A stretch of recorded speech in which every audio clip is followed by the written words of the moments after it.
Good evening, everybody! Welcome to round 2 of International Sim Racing Organization's 1986 F1 campaign, coming to you from Jerez in Spain.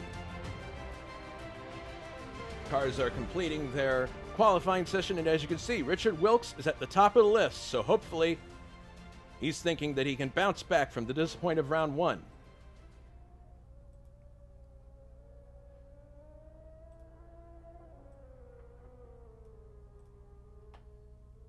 And I'm joined in the booth by Alberto Ibañez. Alberto, welcome to your home race.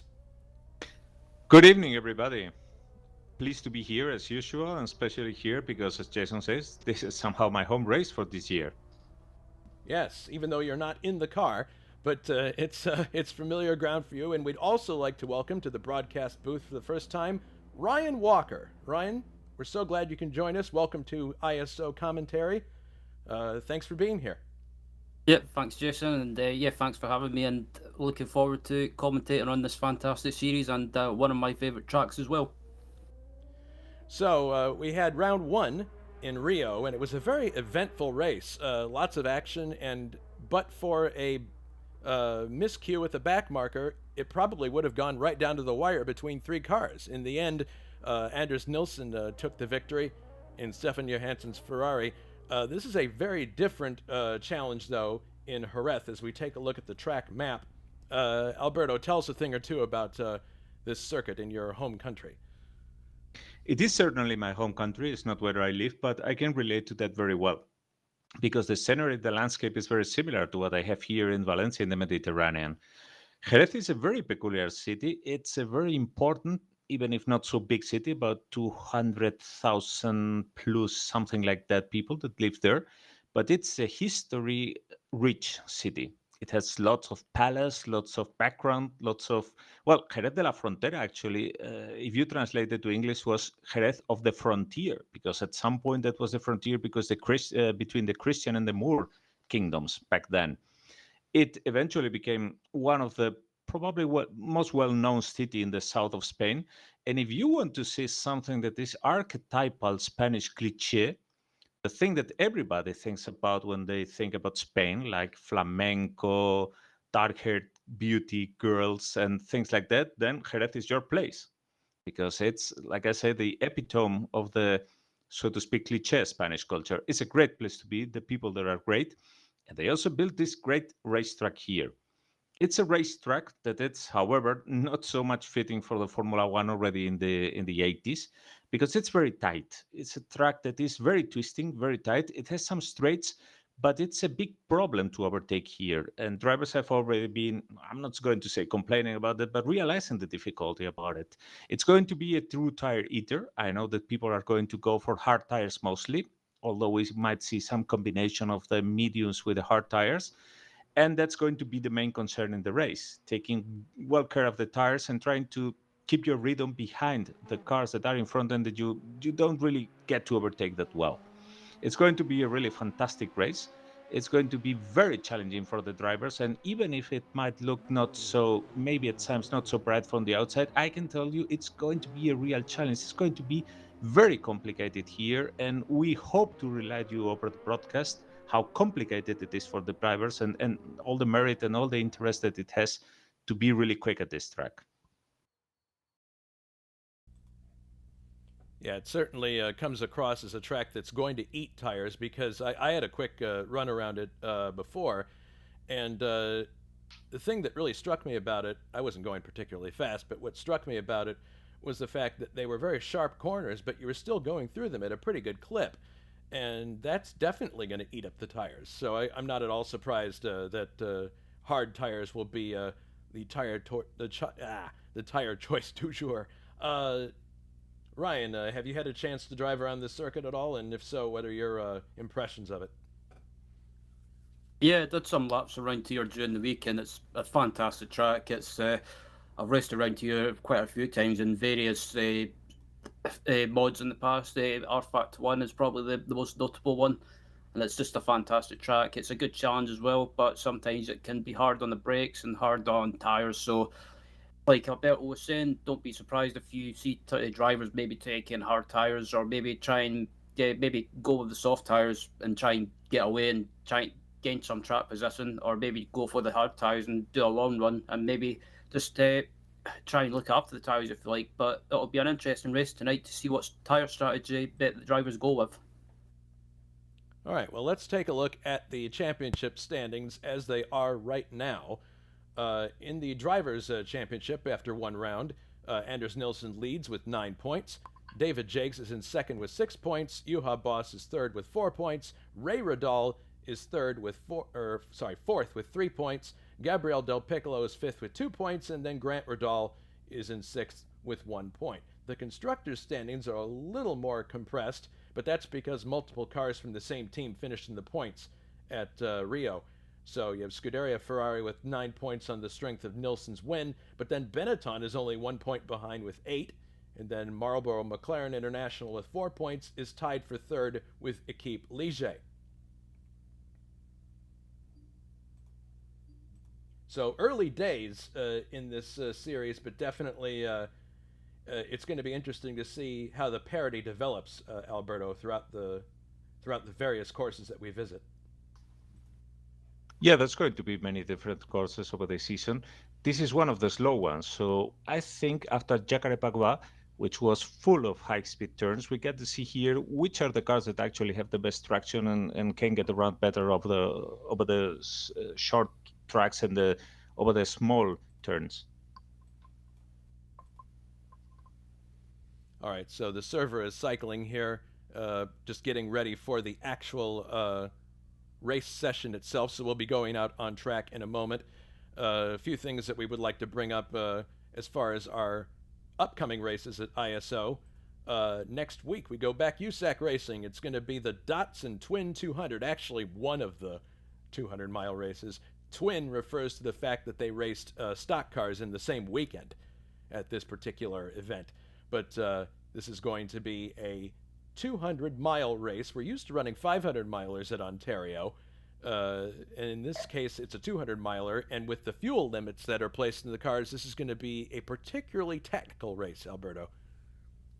It certainly is going to be. I mean, don't be fooled by the shorter distance, because this is going to be really a stressful race. People will need to be taking care about the traffic, taking care about the fuel consumption. And it's always going to be challenging here at Ontario because the speeds, they are unlike what they were in Phoenix. Phoenix is a short track, and this is 2.5 miles, and it's going to be really, really quick here. The aero effects are going to play a big role. The draft is going to play a big role, and we get to see how the Cosworths really work here, because in Phoenix they were really like, with that analogy, you sometimes said that it was very funny. It's like Phoenix is like racing with a fighter around the basketball coach. So yes, that's this time is going to be quite different. Yeah, absolutely, that's the case. And after this race, the following Sunday, which is the 21st, we're going right back to F186 racing, the San Marino Grand Prix, and the green light for that one, 2000 CT. I'll be here with the call for that one. And then we're going to go to USAC racing once again. The Coors 200, this one coming from Texas World Speedway, a brand new build of Texas World, I might add. That looks really good, and this is going to be, it's essentially Michigan International Speedway racing on steroids, more or less, because of the extra banking that you get there. Everything is extra and bigger in Texas. It certainly is. Yeah. All right, so that's a look at what's coming up at ISO in the next few weeks. We also have a trivia question for you to ponder while we're watching the race, and we'll reveal the answer once we get closer to the end. The trivia question, and it's a Spanish-centric one, which Alberto will appreciate. Who holds the current record for the most Spanish Grand Prix wins with 6? Is it A, Lewis Hamilton, B, Michael Schumacher, or C, Alain Prost? We'll have the answer later on in the broadcast.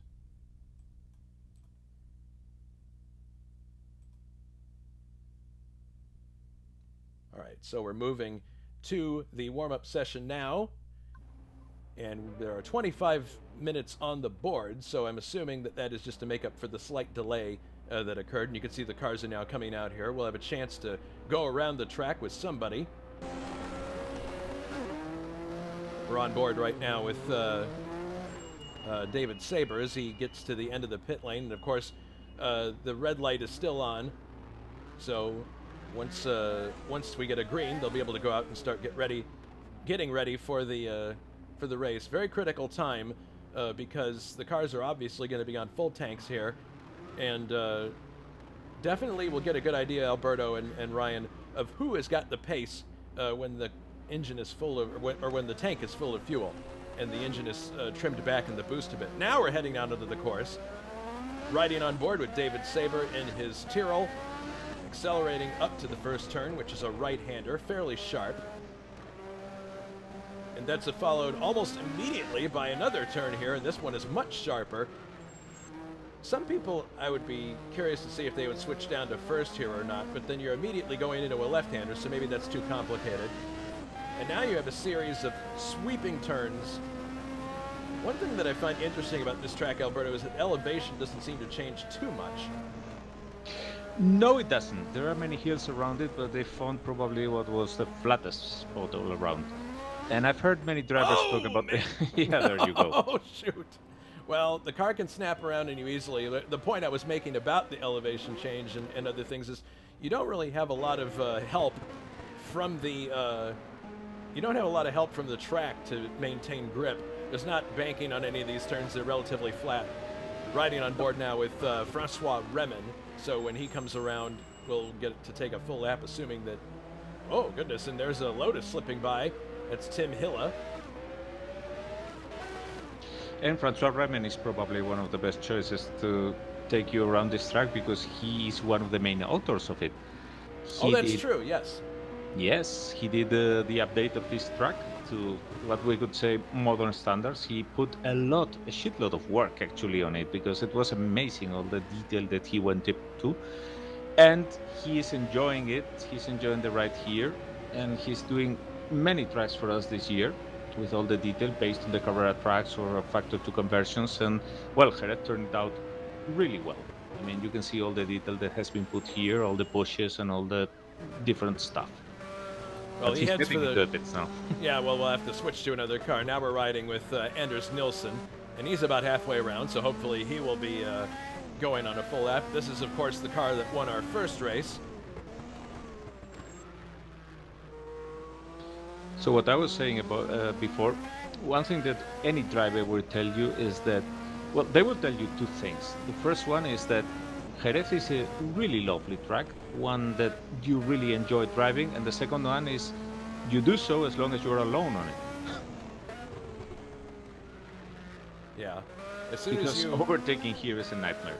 As you can see, there is nearly impossible to build up enough momentum from one corner to the other because you're immediately getting into the next one, and the track is very narrow. I mean, if you're standing there, you probably would think, oh, this is actually wider than a normal road. But we're talking here about doing speeds that are absolutely mind-boggling in Formula One's very light and nimble cars. So these cars, when you're trying to overtake in them, you really need your room. Oh, here, look! Here's what's happening. Anders is doing a practice start. Okay, so he's pulling into his slot here. So we'll go for a lap here with him. And there he goes, off the line, starting a lap now, heading up to the first turn. There's a little bit of an elevation change here as you head into this turn. Right-hander. And then you're right, just a very, very short straight here up to this quasi kind of hairpin. And you don't really have a lot of time to get set up for the next turn, back to the left. And now a series of sweeping turns that you can go quickly through, but you don't want to be in the wrong place on the track because then you'll start getting into the gray. It's very easy to run wide in this circuit. There's the kind of left-right combo chicane. Yeah, the aero effects are going to only complicate this because Yes. the car who is running behind is going to suffer a lot from the aero understeer. Now we have another couple of sweeping curves here. There's a really sharp one that's like the second to last turn on this course that if you're not careful you can run right off to the left, and we saw Francois Remen do that before he came into the pits. So let's see if it happens again here with Nilsson. It's this turn coming up here. Right, And you can see, well, yeah, he's really minding his P's and Q's there. It's very easy. Oh, no, it's this turn. This is the one I'm talking about, right here. It really wants to push you out to the left. No, it's this one. Yeah, that's the one I was at. Okay, finally, yeah. And there goes Bruno Chacon through. But yeah, you can see how squirrely the car is there on full tanks, so it's something definitely to keep an eye on.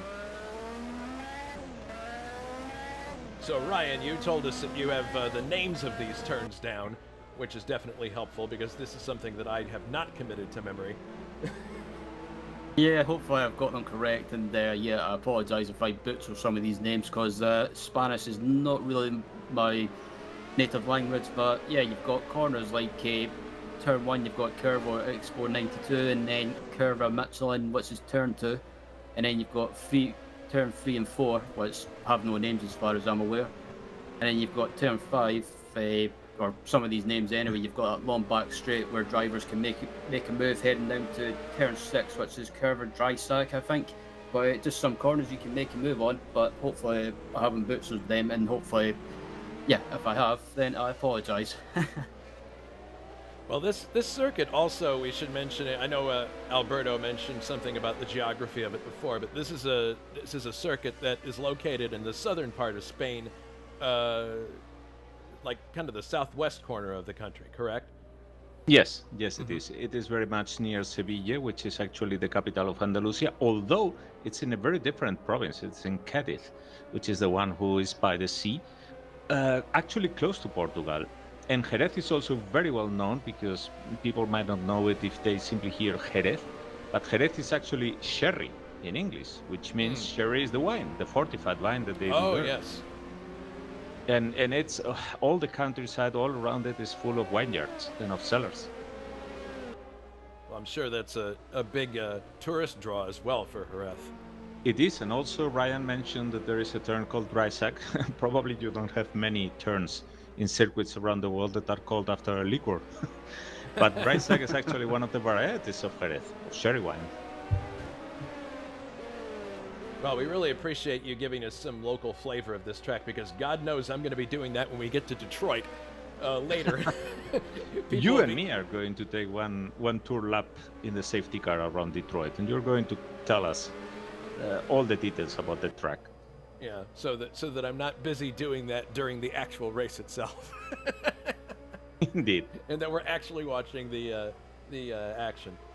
All right, well, we've got about 17 minutes on the clock here. This is a good time to break away for our customary commercial break. We'll be right back after these important messages. Don't go away.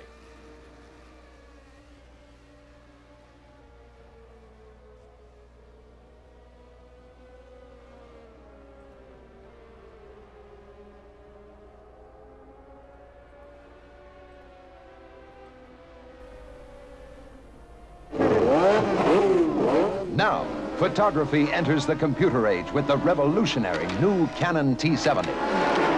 Computer programmed to give you all the answers with total push-button control.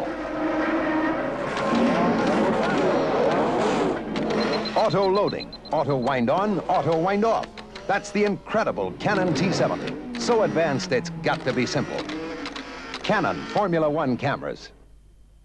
There's only one Formula One Grand Prix race run in this country. This year, the car that won it was powered by Renault. I mention this because we've just brought some of that competitive thinking to the street.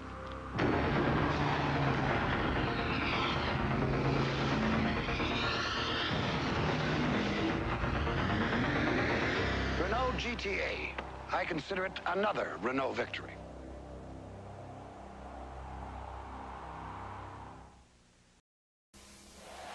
Speed, heat, endurance, the triple test of NASCAR racing. Quaker State Motor Oil is here, performing, protecting, flowing continuously under extreme conditions. And it's the same oil you can buy right off the shelf. Quaker State technology delivers protection in your car and on the track.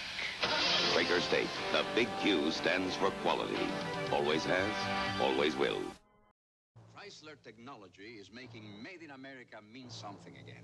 With the LeBaron series, turbo power, and a graceful new design, these cars caught the competition sleeping.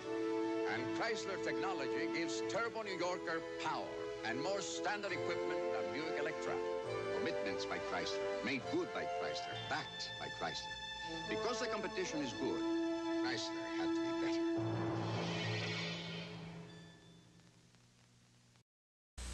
Now at Renault and Jeep dealers, new low factory financing on most new Renault models. 7.5% on Renault Alliance convertibles and sedans, on Renault Encore hatchbacks. Or get a check from the factory for up to $700 and get 7.9% financing on the all-new two-wheel drive Jeep Comanche. Save up to $1,384. Don't miss this limited time offer. See your Renault and Jeep dealer today.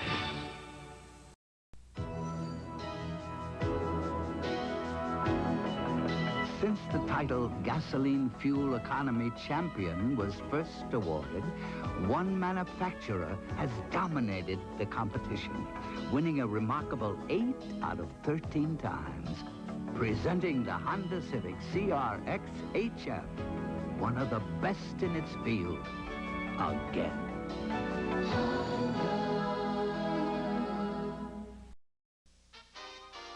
Nissan shapes the hard bodies. Nissan trim cabs are built bigger.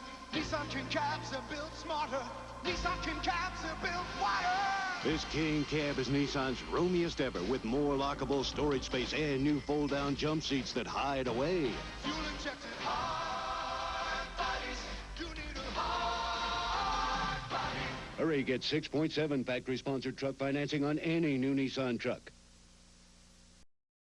You know, there's lots of reasons I bought my new Toyota Celica. In the daytime, it's the 16-valve 2-liter engine. And at night, boy, do I look good. In the daytime, it's 135 horsepower, makes me feel real special. And at night, boy, do I look good. In the daytime, Celica's front-wheel drive helps me handle the road. And at night, boy, do I look good. The Toyota Celica GTS. For anything more, Toyota. Good morning, class. Cocology.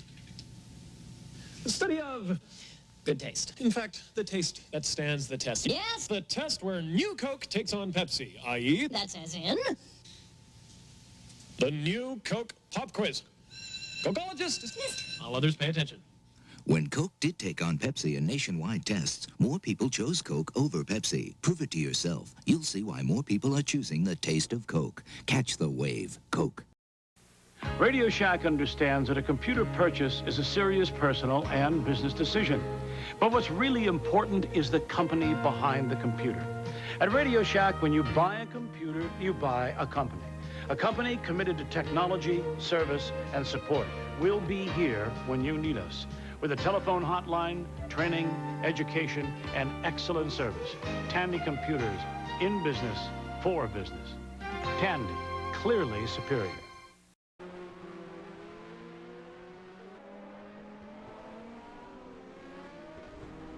And we are back. So this is interesting, gentlemen. It appears that Richard Wilkes has got the fastest time so far in the warm-up. That would seem to indicate that he's done his homework and his car's looking good. But look at who's second. Tim Hilla, his teammate. Could we be looking at a JPS clinic today?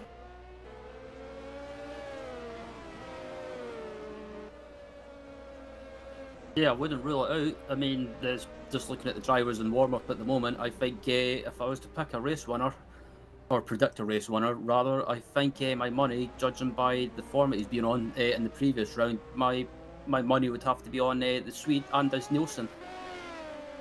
I would not say that the Lotus are going to dominate that easily, because they could be very well doing a kind of psycho job on the rest of guys. The Lotus is powered, don't forget that, by the Renault engine with its very thirsty piece of machinery. So even if they are cranking now the boost up a bit and doing very quick laps, we need to see what they are able to do on race pace when they want to go to the distance. Yes, this car is powered by Renault. Our Renault pitchman that we saw during the commercial break, George C. Scott, would be happy with that.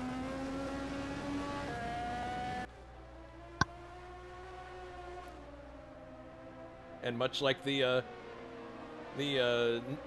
slogan for Renault, I think that Wiltz is the one to watch in this race. It could be, though. I'm going to call your attention to someone that is being here, I would say discreetly, but it's something like a very, very important breakthrough. Look at Brian Janney. He's now in third position. He's going to start very well. And one thing at first, that the BMW engine, which is very powerful but very picky, is not exactly the best thing here. Not very sweet to these slow turns. But he's been doing admirably well here. So I'm willing to see what happens here, because Brian seems to have really, really some good pace around this track. That I gotta say, that's a huge surprise. Nothing against Brian or his driving prowess, but this is a track with lots of turns, and last I checked, the Brabham does not like to go anything other than straight. It's very much a bit like a dragster. So that's pretty incredible that he's able to achieve that. Also, Coxon is currently fourth in the warm-up, and Ryan, he had a very unfortunate race in Rio. He didn't even get past one lap in the race. I'm sure that Coxon's looking to rebound. If you're him and you want to rebound from a bad situation in the previous race, where does your mindset have to be going into this one? I think if you've had a bad round like the previous round at Rio, like you mentioned, I think Richard, I think he's just got to get into that mindset of don't let it get to him, just get the head down, just basically try your best and hopefully try and get a good result at Jerez today, and just try and redeem himself. But I think at the moment he's doing a good job in warm-up and in fourth, so you never know, a podium finish rather could be on the cards. Yeah, I think it's going to be critical for everybody to be very careful in the opening stages of the race, because we got a couple of tight turns to start with, and we saw what happened at Rio. If you're too overly anxious, your race could be over just a few yards from the start line. So I'm sure that that's going to be on the minds of Coxon and other people who had incidents befall them at Rio. Track position is certainly going to be paramount today, considering the difficulty for overtaking. So there's one other guy that we need to be looking at, which is Grant Ridal, because last time in Jacarepagua he surprised everybody with a very, very mean strategy, so to speak. The Renault engine is a big engine, gas guzzler, but at the same time it's a very powerful unit when it's on the gas. So what Grant did in the previous race was basically trying to block everybody, like going very quick on the straights, cranking the boost up, but then going very slow in the turns. And that meant a constant traffic jam behind him. That meant that people were getting anxious to overtake, but at Jacarepagua that was more space. We're going to see what happens if he plays the same strategy today, because he's going to start really high up in the grid, and if he causes a traffic jam behind him, it's not going to be easy for people to overtake him. And Ray Ridal also, he's not showing as much pace as his son yet in warm-up, but I thought it was a typical Ray Ridal race last time out, where he was able to start relatively well and slowly creep up the field. So we could be looking at another good points finish for the Ligier team if they're able to stay out of trouble. Another team to keep a close eye on is the Benetton team, who had excellent outings in the Brazilian Grand Prix. And here we see David Jakes just now getting his B186 up to speed. And, again, a BMW engine. Yes. Not the most suited to this track, but they are doing fine here.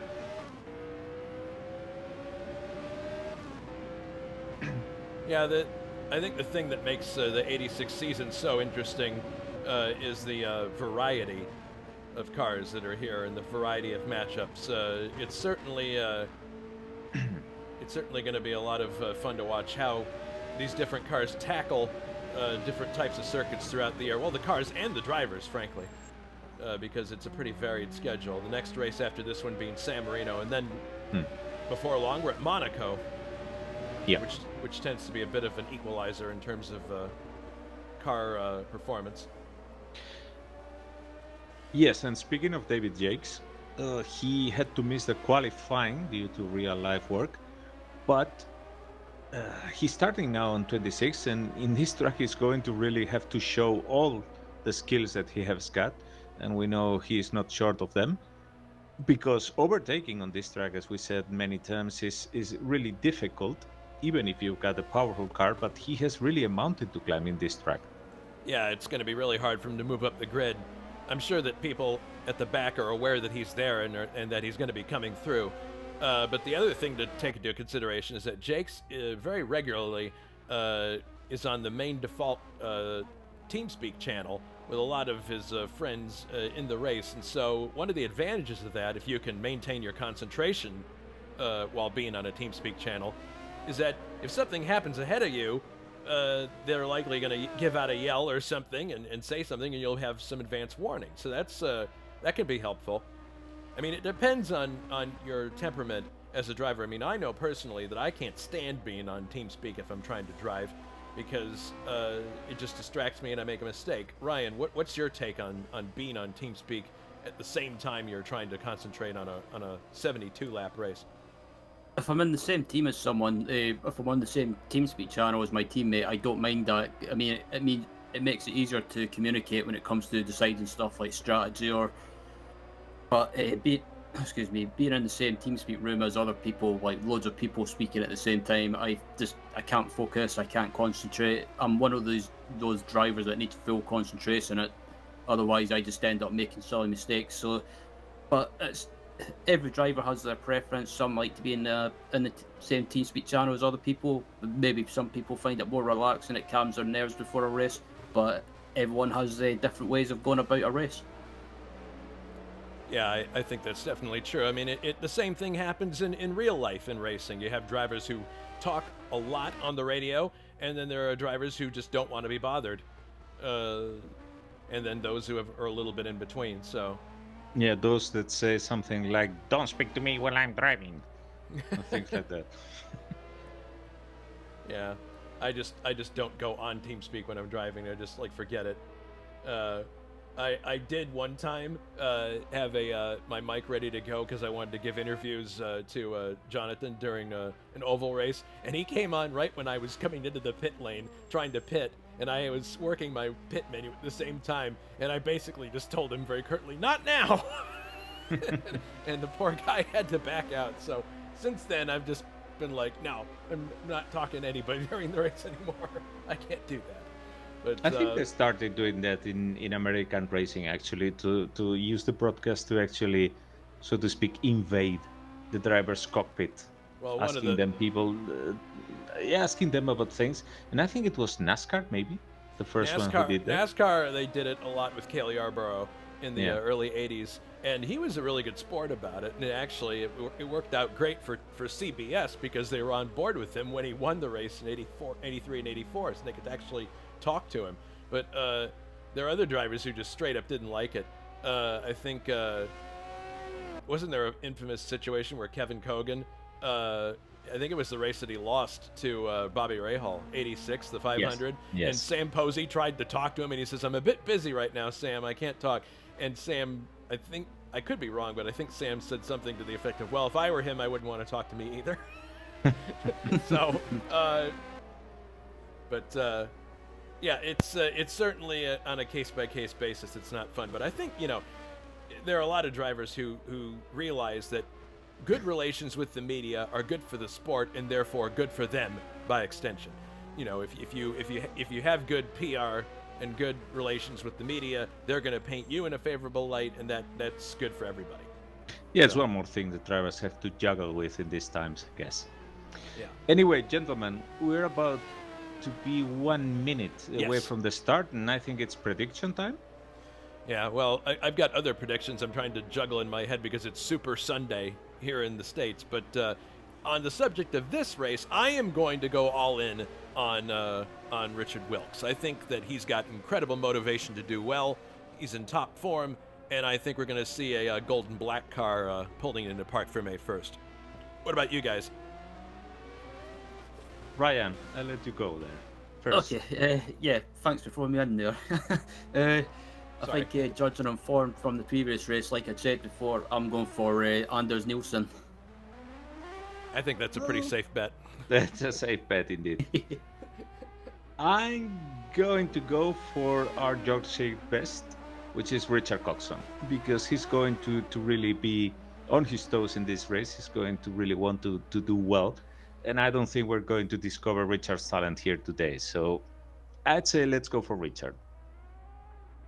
Oh, we've already got one comment on YouTube about the Super Bowl. Barry Lynn is pulling for the Tampa Bay Buccaneers. And Tom Brady. I have to say that I'm hoping that Kansas City can win a second Super Bowl in a row, because that's a sports town, and I don't know, they've suffered a lot of years without wins. I know they won last year, but anyway, before we get to the big day for us American football fans, we've got a race to watch here. Thank you everybody who's watching with us on YouTube, and thank you also to everybody who's subscribing to our Facebook and Instagram. We've gotten a lot of interest there, and we're really thrilled to have you along for the ride, and hopefully this will be an exciting race today. There's the siren. 72 laps are on the board, 2 hours on the clock. I doubt we're going to hit that 2-hour limit, but we're almost ready for the start of the Spanish Grand Prix. This is always a tense moment when you're coming on the grid. It's funny because even though you've already put your race setup in, you always want to look again just to make sure you selected it. Yeah, I'm a bit like that as well when I do races. Is like every time I go to the grid, I keep thinking, oh, is there something in the setup I forgot to do, or if I forgot to load it, and just start panicking a little bit. Yeah, first thing you do when you're on track already is like turn the wheels to every side, give a slap tap to the gas, be sure that everything works. Yeah, just a slight cursory check to make sure. And it's actually a bit of nonsense, because if it doesn't work, it's not much that you are going to be able to do. But it's like something that becomes fetish, for the drivers, because there's always a bit of superstition in there. Oh yeah, I remember reading somewhere that Scott Goodyear has a superstition that he brushes his teeth before every race. And it's not as nuts as it sounds. It's like you're maintaining order in your mind, and therefore other things should follow. That's the psychological thing. Anyway, here we go on the parade lap. On the pole, Richard Wilkes, John Player Special, Team Lotus. Starting second, the winner of the Brazilian Grand Prix, Anders Nilsson for Scuderia Ferrari, the Tifosi. We'll be definitely expecting big things out of him today. Third, Dave Miller in the Nigel Mansell Cannon Williams Honda team car. Fourth, Grant Radal, Equipe Ligier. Fifth, Tim Hilla in the other John Player Special Lotus.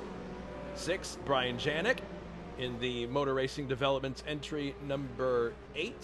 This is, of course, Brabham, and we were talking about how surprising his performance is given the nature of the car. We'll be watching him closely. 7th, Richard Coxon. Hopefully he'll have a better start this time out. 8th is Ray Radal in the other Equipe Ligier car.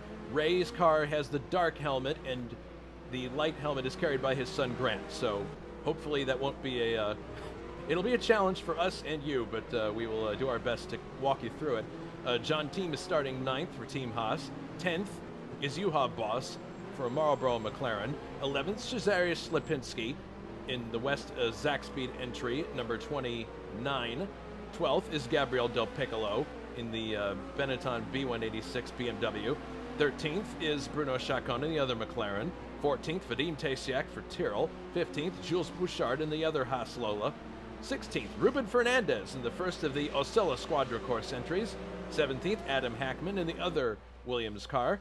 18th, David Saber in the second Tyrrell. 19th, Francois Remin in the Barclay Arrows BMW. 20th, Cale McKeels in the other Brabham. 21st, Bruno Paggiola in the Minardi. 22nd, Luciano Rocha driving the lone AGS in the field. 23rd is Tomas Matusik in the other Minardi. 24th, Mike Olson in the other Zach Speed. 25th, Lee Harrison in the other Osella. And rounding out the field in 26th is David Jakes in the Benetton B186 BMW. That's your grid. And the some cars new are faces here, benefiting from the one-off cars. We're going to see how they do, but so far, remarkable performance by Ruben Fernandez, putting that Ocella there. Right, cars are pulling into their grid slots, getting situated, and Richard Wilkes is going to be hoping that everybody in the back gets into their slots quickly, because every second that he sits there, the engine temperature is climbing. Looks like we're just about set. The final cars are pulling in. Watch for his name to flicker. There it is. Starter's orders are given. Stand by for the start of the Spanish Grand Prix at Jerez. And the race is underway. Excellent getaway by Wilkes.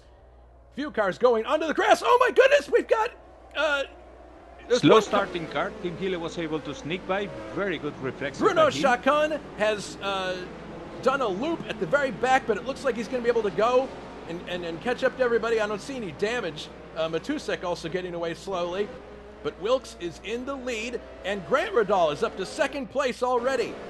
The most fierce situation by many people. Yes. Yes, this is exactly what you were talking about in the lead up to the race. Getting that car out in front of them, and now a huge traffic jam could ensue behind them. And of course, this is also a dream scenario for Wilkes, because he can streak away and turn up the boost. Sure. So Wilkes is in the lead, Grant Radal is in second, Anders Nilsson third, Tim Hille fourth. Richard Coxon has survived the first few corners as fifth right now. Janik is sixth, Ray Radal seventh, Juha Boss eighth, Dave Miller is ninth, and Gabriel Del Piccolo is 10th. Apart from the silliness that we saw at the back of the grid, I believe everybody is doing okay on this lap. They are, yes. Fortunately, everybody has been able to start safely. Although in the case of Tim Hille, it was hairy how close he was of hitting the car in front of him. That was a great maneuver in the start by him. Yeah, just look at just watching. Adam Hackman is in the gravel. Wait, what happened there? Looking at Jakes now. Jakes is actually in the gravel, and Saber's looking for a way to get by here. My goodness, so Jake's definitely finding it difficult going back here, trying to get up through the field, but he is, looks like he's overtaken at least half a dozen cars so far, maybe more. Hackman is out of the race. Oh, no! Out of the race, yeah, he was in the gravel some moments ago. Let's take a look at a replay of what happened here. That's really unfortunate, and of course I'm a bit biased because Adam is my Penske teammate over in the 78 series. I'm going to run this back to see what happened. It looks like he ran off the course in his Williams, and it's not entirely clear what happened, but there may have been, well, this happened a while back, so I'm afraid we can't. Oh, no, wait. Okay, here we go. I'm finally back to the point where we can see what happened here.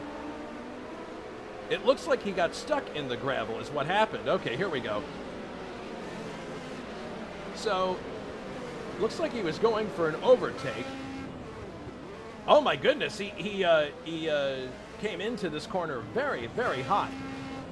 Went down the inside. I think he might have been surprised by the closure rate of these cars, and then he just ran off into the gravel, and he didn't hit anything, but he just got stuck there. So that's something we got to keep in mind, is that the gravel here today is incredibly coarse and beaches the car quite effectively. Here comes Wilkes now, ready to complete lap number 2.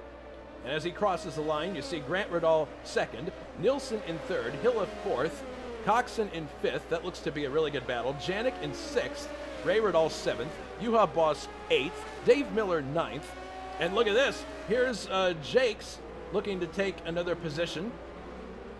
And he does. He goes up inside of Vadim Tasiak. Now he's closing on his teammate. So David's not wasting any time coming from last place on the grid. Nope. He's already in 12th position. Quite remarkable from the start. Yeah, that's like half the field right there. More than half, actually. Yeah, although now it's going to start being a bit more complicated, considering the quality of the cars in front. Yeah, it is definitely going to get progressively, exponentially more difficult the closer it gets to the front. And watch out for the traffic jam that Grant is already causing. Yeah, well, you alluded to it earlier, and I got to say, your analysis was spot on. Looking back from Grant Radal's car, you can see Anders Nilsson, Tim Hille, and Coxon all bottled up behind here, so it'll be interesting to see how this plays out. Meanwhile, Richard Wilkes has got a 2.6 second gap between himself and second place, so it's not stringing out quite as much as I would expect, but we talked about what likely was going to be his strategy, that he would turn the boost up and just drive away. Now, I assume that we're looking at one tire stop in this race. Yeah, that's the prediction. And in the case of Wilkes, well, the Lotus is a very nimble car, very agile, very much like you would expect from the road cars. It's a car that is powerful, but in any case, something that is very enjoyable to drive around a short track like this one, a track that is very twisty. And Wilkes is making the most of it because he knows this is probably going to be one of the best chances he has to score well here in the whole season. Oh, this, goodness. Monaco and the like. He's definitely streaking away now. Now the gap is almost 4 seconds as you're riding on board now with Anders Nilsson, and he is shadowing Grant Radal, looking for a way by, and you can just barely see the JPS Lotus of Wilkes in the distance there. So if you're Anders Nilsson in this situation, Ryan, what's your strategy? I mean, obviously you want to get out from behind Grant as quickly as you can, but is this a scenario where you could possibly deal him a dummy over a course of a few laps and kind of lull him into a mistake? I think if you're Anders, you've just got to play the waiting game at the moment, because in a way, and it seems to be in the final sector that Grant's able to just stretch out a little bit. I don't know if he's using a higher boost in the final sector just to try and get away a little bit, but under braking, Anders just seems to be able to close that gap under braking. But I think if you're Anders at the moment, it's kind of just got to wait a little bit because we're still in the early stages of the race. But fair play to Grant, and he's doing a good defensive job.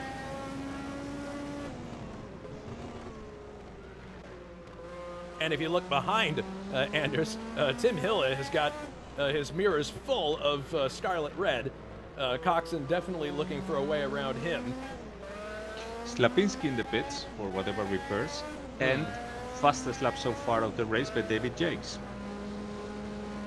Well, that's no surprise to me, given what's been happening. He's up to 10th place now.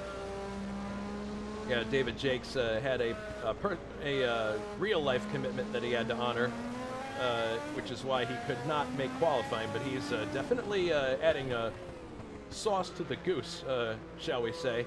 It's another element to make this race enjoyable for us to watch, but look at how bottled up everybody is here behind Grant Radal. We're watching from Richard Coxon's car. And I guess that everybody behind is going to be like somehow bearing with the situation as long as they don't get attacked by a car behind. Yeah. After that traffic jam, there is a big distance from Richard Coxon to the next car, which is Brian Janik. But if Brian starts getting closer, everybody will be getting antsy. Yeah, this is bringing to mind one particular Spanish Grand Prix. Oh, yeah. Anders having a look, but doesn't get it done. This reminds me of one Spanish Grand Prix in particular, as it looks like Coxon's going to get alongside Hille here.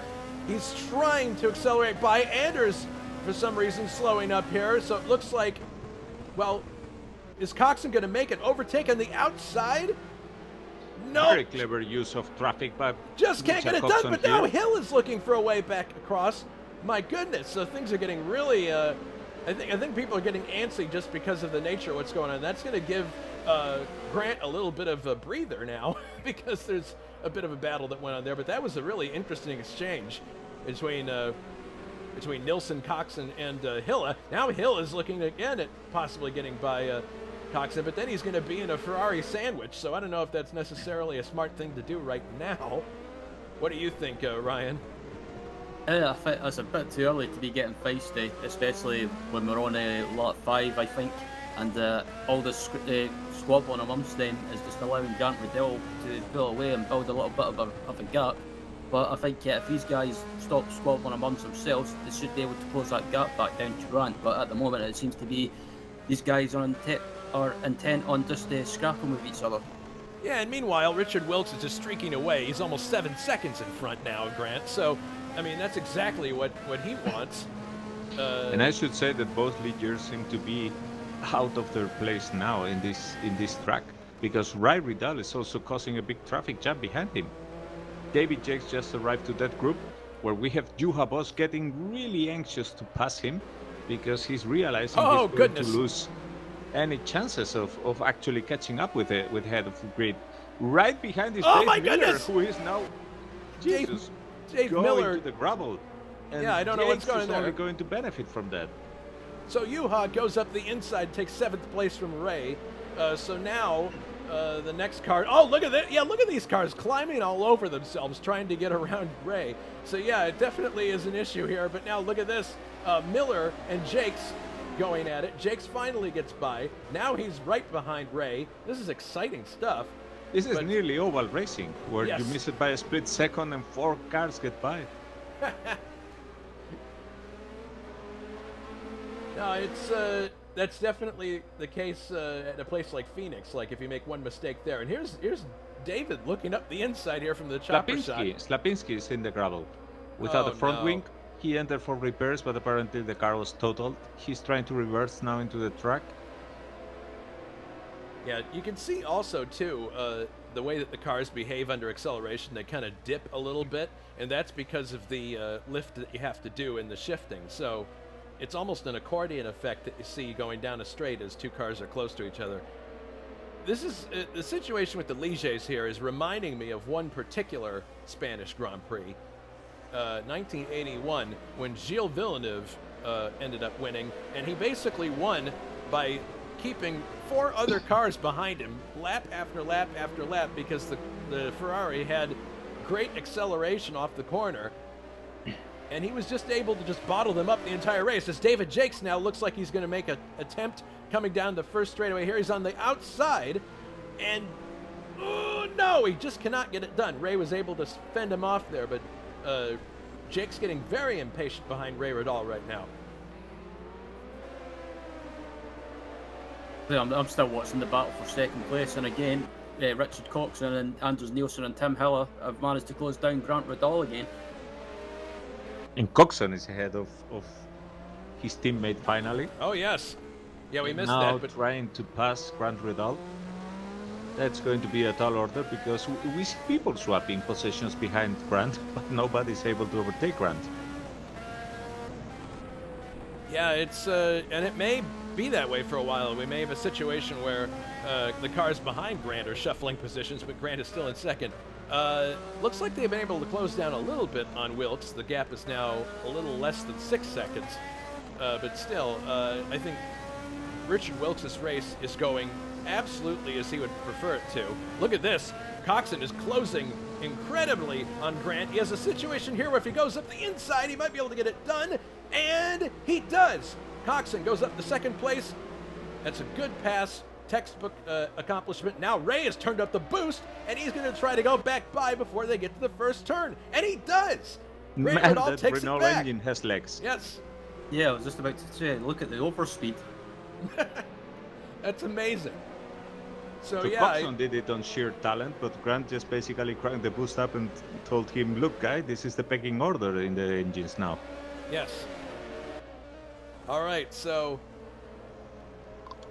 a small amount of daylight opened there for Coxon to burst through, but then of course Grant just reaches down and turns the knob, so to speak, and gets back in front. So, but one thing is for sure, if these guys want to have any shot at the lead, they really do have to work together. I'm with Ryan. I don't think that scrapping like this, although it is fun to watch for us, is probably the most tactically smart thing to do right now.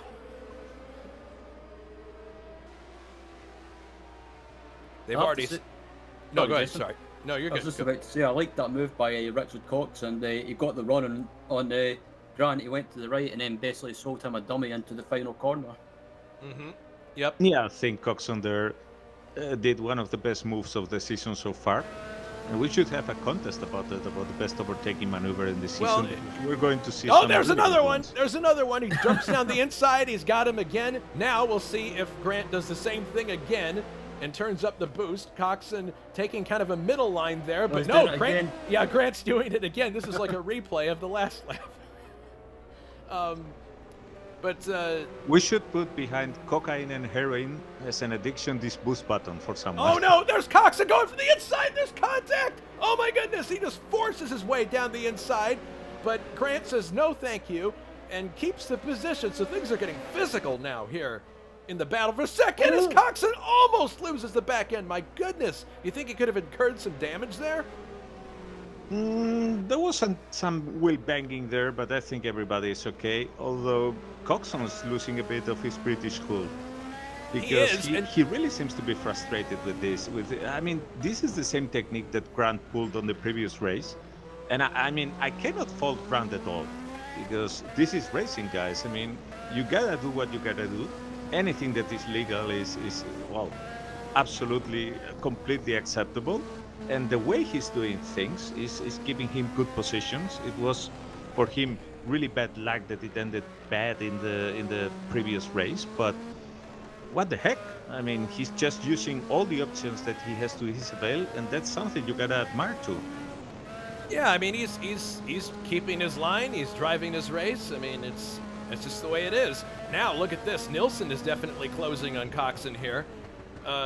Earlier, after the slight oversteer moment that Coxon experienced, it was near a chance for Nilsson to get by, but we'll have to keep an eye on this train of cars, as now we've got good symmetry here between third and fourth with two Scarlet cars, and Tim Hilla closing in. And with all these trading positions, Wilkes has meanwhile scored the quickest lap of the race, and just because he's in cleaner. And I can tell you already one thing, because we know this Renault engine is very, very thirsty in terms of fuel. Wilkes, my prediction for this race is he's going to go really banging for it until his first pit stop. Then he's going to put maybe softer tires. It depends on how he sees the situation. And then he's going to coast on all the corners based on all the advantage that he gained. Because he's going to be willing to run on clean air all the race, if possible. So it's going to be hairy at the end, because if people are really able to crank up the boost, and don't get fooled by that. I mean, they are going slow. The guys who are behind Grant Ridal, even if they look like they are wheel banging and doing all the best, they are actually going slow. They are not using that much fuel. Olsen appears to be out of the race, or he was pulling off to the side to let a bunch of cars by, but I don't know, he suddenly slowed a lot. I don't know if that's a terminal situation for him or not. But Remen is also in the pits now. Yeah, Olsen is in the gravel now. Meanwhile, Janik is soldiering on here in sixth. He's not closing up as much as we would have thought he would be right now, but frankly, I don't think he wants to be involved in the hargy-bargy that's going on up here. Probably a better thing to just hang back for a bit. And so to give you an idea, Wilkes is lapping about 1 full second per lap quicker than Grant Ridal. And I think this gives you also a measure of how much Grant is bottling all the cars behind him. Yeah. Yeah, the Ferraris are now back up close to him again, so the other thing too about this, the frustration that's brewing, I mean, that can't help the tire situation too much, in addition to the boost playing that's going on, eating up fuel. So something else we got to keep an eye on. But Wilkes must be loving this, because I bet he's not even using full boost right now. He's just allowing them to have their own little private battle back here while he drives away. I don't think that Wilkes would be able to finish the whole race on the pace he's doing now in terms of fuel. But like I say, I think he's basically going to try to build a big advantage, then go for the pits, and then coast to the end of the race.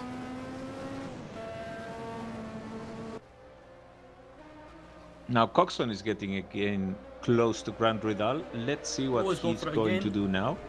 Because if you get sucked into the fight that Grant is willing to get you into, like who gets to crank the boost up the most and all that, everybody's going to lose it, because they are basically going to waste all the fuel.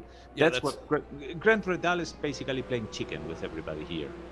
Yeah, it's not a game that they can win. The Coxon had it right earlier when he was playing a sort of dealing him a dummy kind of a situation, because if he's going to beat Ray in this situation, I'm sorry, not Ray, Greg, or Grant. There's the first misidentifying of Elige in the race if you're keeping score.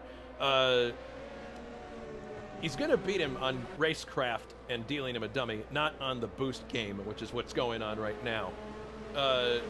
It makes me start to think that maybe the better thing for the Ferrari team to do is to manage their tires better and just have a quicker pit stop. But I don't know. It's hard to think that way when you see the numbers next to Wilkes' name keep going up and up and up. In any case, it seems now that the following group, which is Juha Boss, Miller, and Jakes right on his toes, is getting now close to this group of the Ferraris and the second Lotus, and it's going to become really, really all knives out in some minutes. Yeah, I think that's true. On the subject of Ferrari, as far as a team, when they came to this race in '86, there were little changes to the car from Brazil, and here comes Coxon looking up the inside, or the outside, actually. He's trying a different maneuver here. And it does not look like it's going to... he's still alongside. But here's Grant who's going to turn the boost. Now Nilsson's getting in on the act. So, look at that Renault engine. Good grief. Well, Coxon is kicking himself now, I'm sure, because he just lost a position to his teammate. Although, maybe this is going to work out good for everybody in the end, because Nilsson's going to take a stab at it now. And maybe this will give Coxon a chance to take a breather, because you can't just attack lap after lap somebody and expect to not have it start to wear thin on your nerves, because then you'll start making mistakes, and it just at some point you have to just take a breather. And Ryan, this looks to me like your favorite touring car races. Yeah, absolutely. It's one of those races where everyone's just going at it. On the other hand, as well, Grant's doing a good job keeping these guys behind, and he's using that Renault power to his advantage, especially in a straight line. And I think Richard and Anders will be getting highly frustrated, and it's kind of, they'll be thinking, how do we get by this guy, because he's just too quick in a straight line. Meanwhile, Janik is closing in on Tim Hillis, so we may be looking at a battle for position in fifth before long here. Tim actually had a pretty good race going for himself in Rio before he retired, so I wouldn't be surprised if we see a points finish out of him today. As Coxon's got the run, he's going for it yeah, again. He's got another run. No, it's Nilsson, actually. Nilsson. Oh, Nilsson. Yeah, Nilsson going up the outside. Look at how much the car slides in the outside there. He's still alongside. And if Grant remains true to his MO, yeah, there's the boost. And he goes right back by again. Oh, there's a car exiting the pits. That's Remen. Okay, that was a bit of a surprise for everybody, including us in the booth. But yeah, oh my goodness! Yeah, he just ran off the track, so... if I'm not mistaken, that might be a retirement for Francois Remen. Yeah, he ran on cold tires. Oh, goodness. Coming out of the pits, and yeah, he retires with a crippled front wing. Coxon now right with his teammate, Nilsson. So it seems that both of them are having the same issue here. It's just... And Wilkes must be rubbing his hands, because from his mirrors, he cannot even see his pursuers. I mean, this is the perfect strategy that he wanted. Yeah, like I said, he's going to be coasting basically to the end of the race after this. Yeah, he sees no red and no blue in his mirror, that's for sure. And I think that Grant is going to get a cake gifted from Portugal very soon. Yeah, he should be getting a nice fruit basket addressed from Lisbon, that's for sure. Little change to the Ferraris this race, except for a revised anti-roll bar and stronger fixing plates for the brake discs. Other things that they were playing with in real life at the time, they made their own calipers at Ferrari. They had a revised turbo along with a modification of the transmission. And Johansson's car had a double rear wing fitted to it. Fernandez out of the race. Here we go. And Mike Olson just spun. Look at this. He's going on the outside. Is it going to work? Oh, my goodness. The banging wheels. Might have been. There was definitely contact there, but no, Grant's going to get back. But no, look at this. Oh, no, Nilsson. Nilsson is spun into the gravel. My goodness. So the frustration has reached a fever pitch, and he makes a mistake and spins into gravel. Thankfully, he's only down to 9th place. Let's have a look at a replay of this incident. And that's another mark in Grant Riddle's belt, I guess. So he had him on the outside here, but you look at that. There's really testing the limits of the models here as far as collision models. then he's on the outside, just gets into the gray and spins it around. He was very lucky that he didn't get too deep in that gravel there, because we saw what happened with some other people like Hackman earlier in the race. You get too deep into that gravel and you're a goner. So thankfully he's able to get it going again, but that cost him dearly. He's down to 9th place now. So now it's fallen to his teammate Coxon to try to get by Grant, and he's right with him again. So this is not over yet. Yeah, every time they get round the final corner and on the straight, it seems to be Coxon. Previous laps anyway, was able to get ahead, but it just seems to be on the straight. Grant Riddell's it's like kind of like kids fighting over a candy bar. It's like, no, you're not getting it. Yeah, that's basically what it looks like. But now Hilla is closing in too. So here we are back again with Grant being the cork in the bottle, proverbial, and Coxon looking around the outside. I don't know, based on what happened with his teammate, I wouldn't be trying that. Oh goodness, Coxon has to take evasive action, looking up the inside. Ooh. Takes a sniff of Grant Riddell's gearbox. Man. Yeah, but that's the problem. I mean, Coxon has already realized, I think, what most of our viewers are probably already thinking, that he needs to pass Grant before the twisty section, because it's obvious that Coxon has more pace. That the only way that Grant is able to keep in front is by cranking up the boost in the straights. So what Coxon really needs to do is be ahead on the twisty section, get some room there. And then once they are again on the few straights that are on the course, Grant, even if he cranks up the boost, shouldn't be able to pass him anymore. But that's easier said than done. I mean, that's the theory, but now you gotta put it in practice.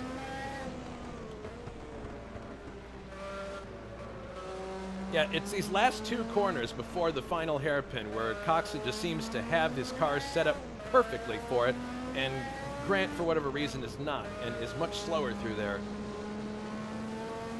Yeah, because I think he's running low right wheels. here, see? Goes up the inside again, but we know how this is going to end as Lee Harrison has gone into the gravel in his Osella.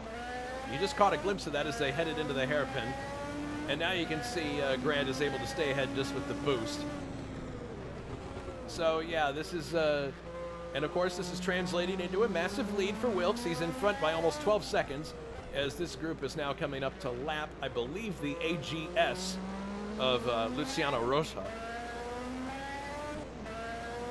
Back behind the pits here. Interesting feature of this track. It has a very tall, almost control tower. It looks like an airport kind of control tower, but I'm sure this is a similar situation to like Harama, where you can see the whole circuit from one tower. Yeah, they're coming up on Luciano here. Yeah, Coxon definitely is the faster car here, but it's just, you know, it's just a solid car. Oh my goodness, that was rather risky there, because he went to take a look, but he was blinded a bit there by Grant Riddell's car and didn't see Luciano's car there. So that's another thing that's kind of a hazard. If you run this close to a competitor, you pop out. You may not see a lapped car that's coming. Now let's see if the lapped cars can help Coxon get through, because that's his best bet so far. Oh, look at him here. He's got a good head of steam right now. Oh, he's got the run. Now he's got the run. Crank up the boost if needed. There, down the inside. He's got the position. He's taking the line away. Goodness, this I gotta say, I know that the outcome is. Ah, well, look at Coxon there. Oh, he got him. Swiftly moving there, using Swiftly the lap moving, cars. going to the left, and then here comes the boost again from Grant. Is he gonna? I think he might actually have to give it up this time. Look at Coxon. He needs to go for the inside now to. Oh, no, Grant gets back by again, no. and they both squeeze by Matusik. My goodness, this is incredible. Yeah, Grant was really well. Really good there, because if Coxon had moved just a fraction earlier and blocked him using the lapped car, he would have gone through, but it was a bit too much. And Coxon actually runs off the track for a second there, thankfully not costing him too much, but now he's got Hilla closing in, and the Detroit Demon, Brian Janik, not far behind. So he's got to be careful. Every time he makes an attempt on Grant and it doesn't work, it basically translates into an opportunity for the people behind him. And I can tell you one thing, Grant might be playing this game all day long on the Ferrari weak engine, but let's see what happens. Look at Coxon on the inside. No! Coxon is run off the track and into the gravel. No! A second Ferrari bites the dust. Thankfully, it appears that his car is undamaged, but it's a very similar situation to what happened to Anders Nilsson. He was very lucky to strike sideways on the barrier. Unbelievable. Let's look at the replay.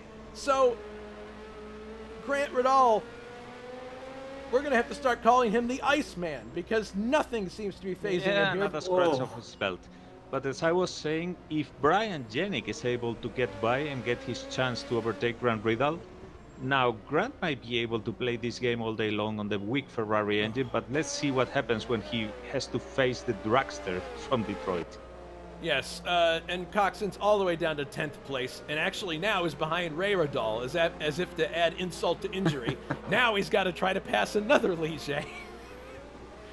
Well, actually, part of what precipitated that accident, to be truthful, was the fact that as John Team is now trying to get by Coxon, and Coxon did make contact with the barrier, so we don't know if he might have damage on that car. The other thing to consider, though, in that accident, he went for the inside, and as he popped out from behind Grant to take that inside line, he actually clipped the grass, and so he lost traction there, and that probably is what caused him to lose control. I think he lost traction over the curbs.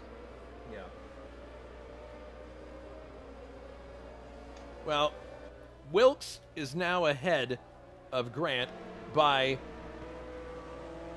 14.5 seconds, and now we have a new contestant who's going to play the game. Can you get past Grant? This time it's the same engine, so it's Tim Hill, same engine. You passed him on the outside going into the final turn. Now we'll see. Easy considering all the problems that the previous attempters have had. But and here comes Grant. Grant comes right back again. I tell you one thing. Do not pass go. After do not doing collect. this to everybody, Grant runs out of fuel 2 laps from the finish. Some people are going to be really angry with him. Yeah, well, it's the same thing. We've had two different contestants playing this game of can you overtake Grant Ridal? Both of them failed, and now we've got a third contestant in the form of Tim Hilla, and if he doesn't. If he's not able to get it done, the next one will be Brian Janik. And we haven't even gotten to the first pit stops yet. Yeah, for Grant, this is turning into a kind of Sesame Street thing. 1 accident, 2 accident, 3 accident, trying to overtake me. I like that analogy. So it's the count. Oh, dear. Yeah, it's... It is a bit comical in a way, but at the same time, you have to give credit where credit's due. Grant is driving his race, and oh my goodness, there's a really close moment there between Brian Janik and I believe that was Juha Boss. They almost came together going into that corner, but looked like Juha had a chance to maybe go up the inside, and he's getting pressure from David Jakes behind him. So this battle's heating up too. Look at Juha, he's got the car all out of shape. Janik going up the inside, takes the position, and we've got Dave Miller back there as well. We haven't heard much from him today yet. So Jakes now is up to 5th place from last in just 22 laps. That's really impressive. Says a lot about the car, says a lot about his talent. Yeah, David's one of those drivers that he's always been handy in an open wheel car, and yeah, after starting 26, he's up to 5th, and yeah, showing off his skills. Now Janik is being closed in on by David Jakes, and I don't know, I think it's going to be tough for him to fend off the Benetton of Jakes, because I think he's wringing about as much out of this car as he possibly can right now. And in Yorkshire tonight, they're going to have lots of nightmares about those Ligiers, because Coxon is now bottled behind Rye. Incredible. Jakes is now right on Brian Janik's gearbox, so he was a second ago, but I would think he's going to be trying to overtake him in a second here.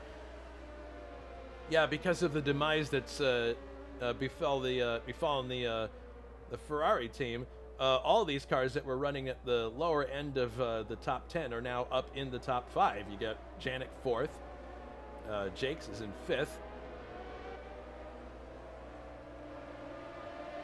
There goes Hilla. Oh, Hilla up the outside, looking to get some purchase there. Yes, but don't be fooled by that. Oh, look at this! Yes, that was his attempt, but no, Grant has cranked up the boost. He was trying to make Grant have a slow exit out of this hairpin. That was not the intended overtaking move by Hille, but instead to do it on the inside coming out of the turn, but it didn't happen. Well, Grant is not exactly one you could fool easily. No. Well, it's going to be interesting to see what happens after the pit stop, because you could run into a situation where if enough people have been stymied by this overtaking game, it may be a situation of where Grant can turn the boost back and just, cruise home to a good finish. But I don't know. We'll have to watch and see. And here, meanwhile, Jakes is maintaining very close station behind Brian Janik. It looks like he's ready to jump at any point. There he goes. He's got. Now, look at that. Yeah, he goes right by on the exit there. It looks like he's nearly matching in grasp of a podium. Yeah. And I'm really looking forward to someone with a BMW engine having a go at Grand Prix. Mm-hmm. Well, that was. My popcorn's ready to watch that. Well, that. I think, nothing against Jakes, but I think that overtake was a bit, I think there might have been just a bit of an issue in the car for Janik to let him slip by that easily. Because it didn't appear there was a problem as Janik is now going into the pits. Ooh. That surprised was very me. Close there with Juha Boss, who misinterpreted what was going on. All right, box. And Nilsson now going by Juha Boss. Nilsson up to 6th place. That's pretty good considering what happened earlier. He's recovering well. Janik making his pit stop for tires. What does the chalk tell you on these tires, Alberto? Tell you in a second.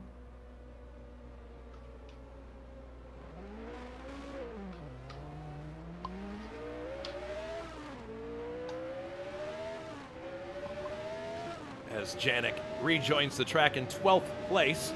He's the first. No wonder.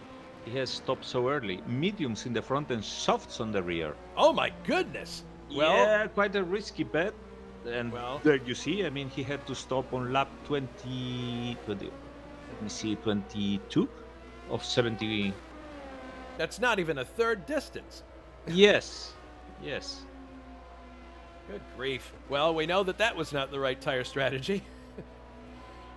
Del Piccolo is ahead of him in 11th. We haven't heard much from him today, but and John Thiem is having a decent outing in the Haas Lola. He's in 10th place.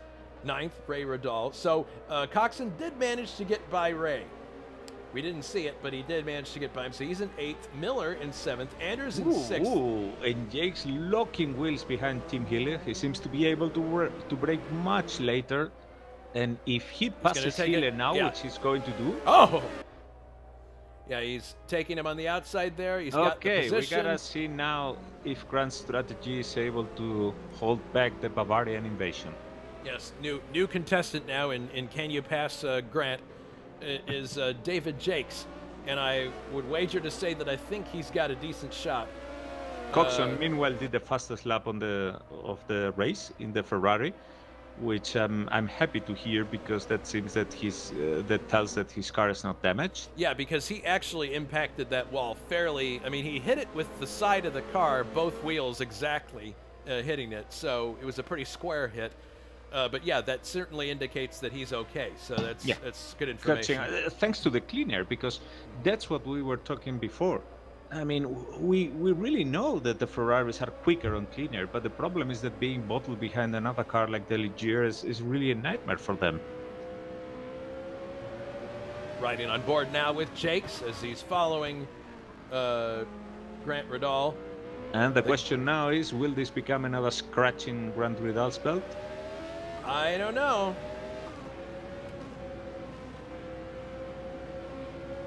Well, this has certainly been a very interesting race thus far. Oh, well, he had an eventful one for sure. He had a notion to go up the inside there, but then he probably said to himself, "I know now this let's is see what happens." No. Okay, well, now he's race, going. Renault versus BMW. I think this is the first attempt by Jakes. So he's seeing now what Grant is actually doing. And it's like, oh, well, that's the game. Yeah, he hasn't been up here, so he hasn't really had a chance to study Grant like we have from the booth here. So now I think you're absolutely right, Alberto. He's testing the waters. He's seeing what's going on up here.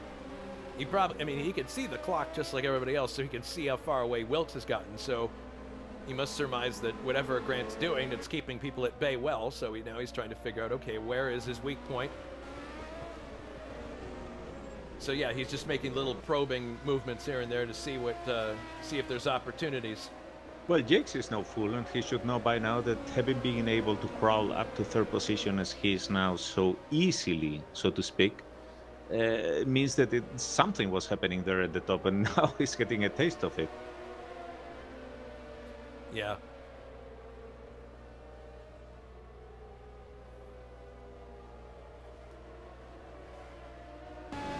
But I don't think that Jakes is going to put up with that nonsense.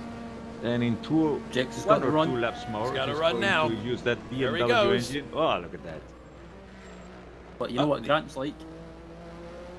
And now let's see what happens in the drag race. Here we go. Oh. Okay. This is the first time that Jakes get to experience himself the game that Grant is playing. Yeah, it's the second lap in succession where he's tested Right. that and to see. Yeah, what but his... look, had Grant not overtaken Oh, my goodness. Had Grant not overtaken Jakes here, Jakes would be ahead in this section and already putting some distance with Grant, because Grant's car is unable completely to be on the same pace in this section. So that's the key. I mean, you need to overtake, but not just overtake, but also keep the nose ahead in the main straight, and then use the twisted section to put the distance between you and Grant.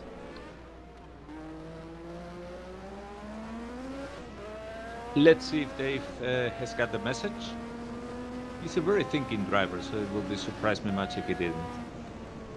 Yeah, he's definitely. There's a lot of synapses going on inside that helmet. He's not a guy who acts impulsively behind the wheel.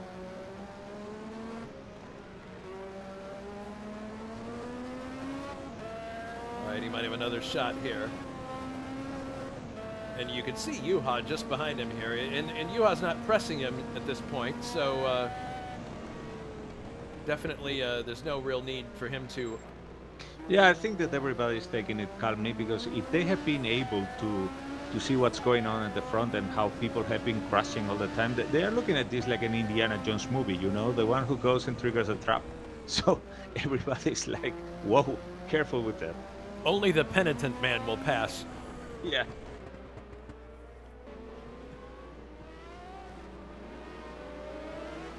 All right, well, he's shadowing him here, and now they're coming up to lap, I believe that's K.O. McHeels, who is running in 17th place in his Brabham.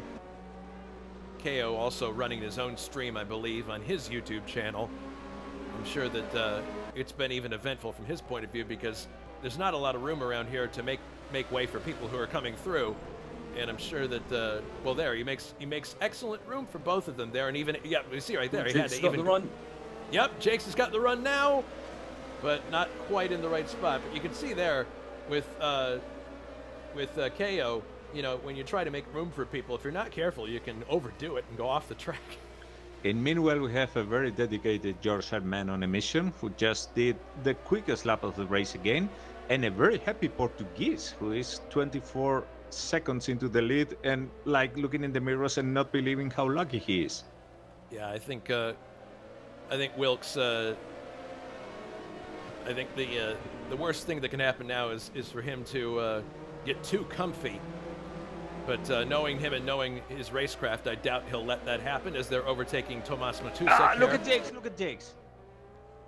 Yep, he's looking. Oh my goodness! He pops right out from behind Matusek. Goes to the second. Look, Grant goes back at the inside. Makes it stick. Oh no! Jakes Side by side. Now he's side. Oh my goodness! He used very well the lap car to get a better run than Grant, that was the perfect place he should have passed him, because this is the twisty section where Grant is struggling. Jakes need to get by before this section. That was incredible. And meanwhile, it looks like, Hilla is close back up to Boss again, so there's another battle brewing here. But goodness, that attempt did buy Grant a little bit of time, and Boss is closing in now on Jakes, but good grief. You're right, Alberto. He used the lap traffic to his advantage, and it looked in that foreshortened shot that we saw to be actually probably a lot more dangerous than it actually was, because it was a flattened shot from a distance.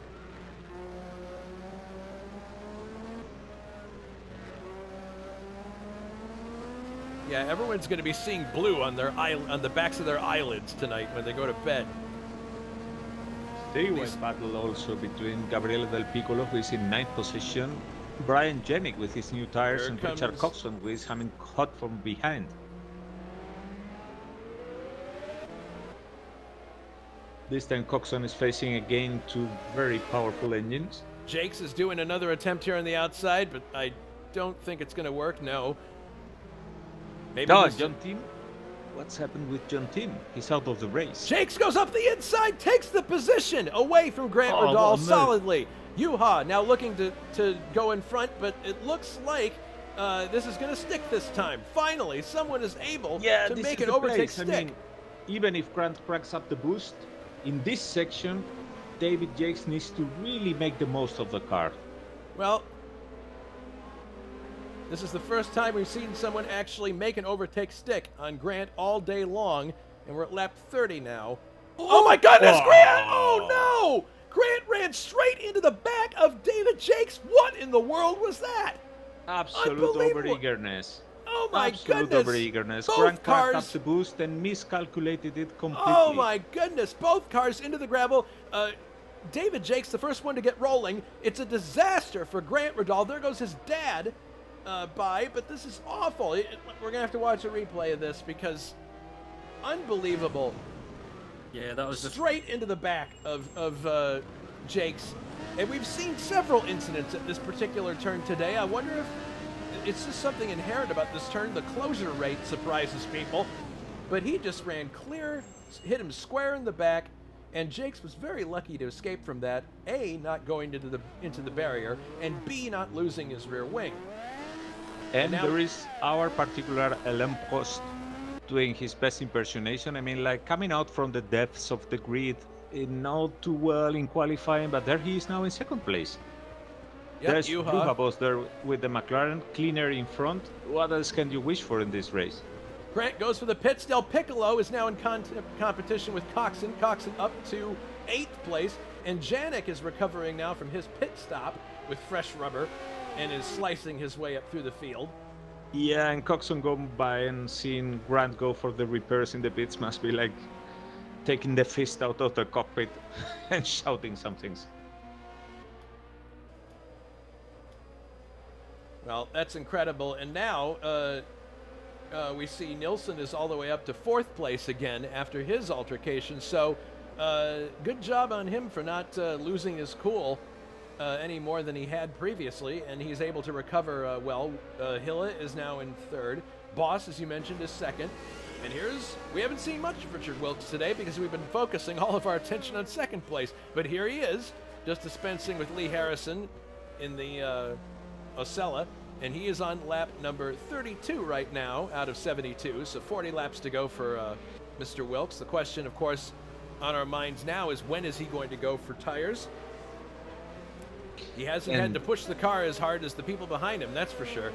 And the one thing that is interesting about this race is that because of what Grant had been doing so far, bottling the cars, it means that people like Nilsson, who actually had a track outing that normally puts you completely out of the race, they're actually quite close to the cars in front. Yeah. He's gaining ground on Tim Hille and Juha Boss. Yeah, and Coxon is 8th. I wouldn't be surprised if Coxon was able to get back up into the points. Now the cork is out and the champagne is really boiling out. Yes, it is. Well,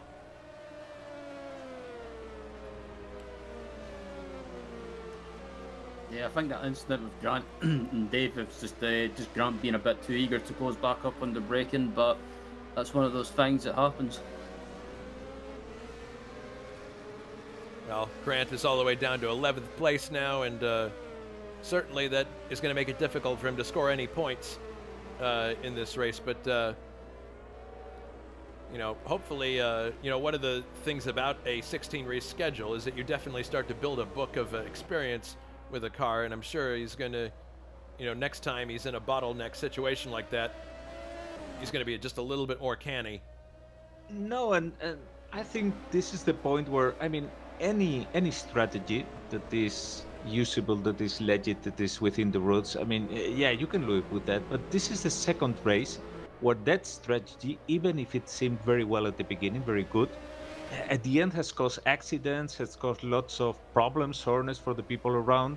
So I think that at some point Grant will need to start reverting to something different, because it's obvious that this thing isn't working. I mean, it's going to provide exciting races, it's going to give him the benefits of being there in front for some time, but it's the second time that it's backfired.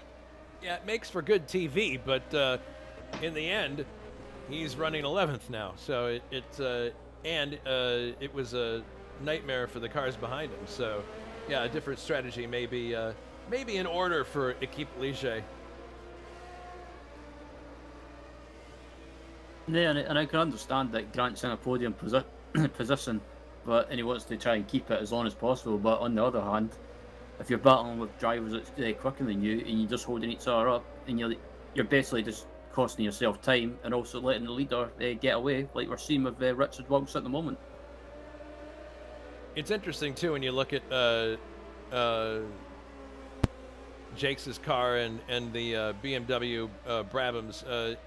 You think that the real benefits or the real development that goes on in these cars in real life wouldn't start happening until a few races in, but there was always development going on. For example, both Benetton and Brabham both were using BMW engines in this particular race fitted with longer intake trumpets to give them better torque at low revs. Clearly an advantage that you would want to have at a track like this. But now we've got Tim Hille closing in on Juha, so we got another battle for second place brewing here. Hille probably counting himself lucky that he wasn't close enough to Grant to be involved in some of that stuff that happened, but now he's closing in on Juha. And we're nearly half race, and right now I can see that Dave Miller is signaling pits in. Aha. And Miller is... Actually, we haven't... He's in fourth now. I mean, this is another situation. And Tim Hille is also signaling pits. So we're going to have a string of cars coming in here, I would imagine. Yep. Williams Honda. And now there has been one race till now, and it's going to be a completely new one. Yeah, now we go and hit the reset button because things will definitely change. And there is that variable, too, in the pit stops, don't forget, where people... where the actual human element is accounted for. There is a level of slop between a quick and a slow pit stop that can actually occur. It's almost like rolling a dice. Yep. Oh, David Saber is now in the pits. Out of the race. Oh, goodness. All right, here comes Tim Hille in.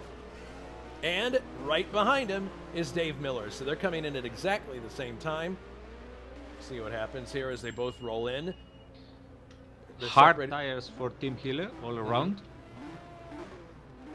Mediums on the rear and hards on the front for Dave Miller. Interesting. And let's see now what happens, because... And Dave gets out before!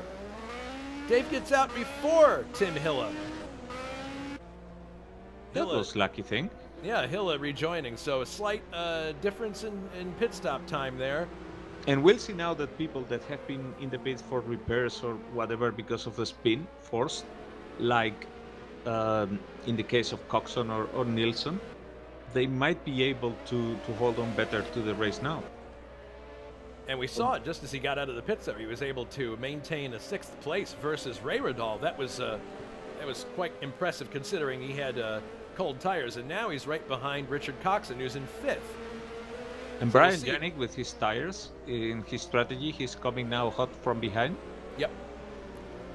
Although, considering how early he did the pit stop, one of two things could happen. Either he's going to do a second pit stop, or he put harder tires and he's going to do no more pit stops. We will see. Riding on board with Dave now as he's getting close to Coxon. We've got Angel May. Jake's now signaling the pits. In the pits, Juha Boss in the pits. Very crowded situation now. Juha Boss putting hearts on the rear and on the front. David Jakes in the pits. He's going for Pirelli hearts also all around. It seems that the track is really abrasive for all these cars. And there's Vadim Tesiak coming in too, so we got a bunch of people in the pits right now. Boss exiting in 6th place. Having to dodge around a Minardi there. Oh my goodness, very close quarters here as he comes out in 9th place, but a lot of cars engaged in battle just ahead. Radal is stuck between Brian Janik and Tim Hilla now, post pit stop.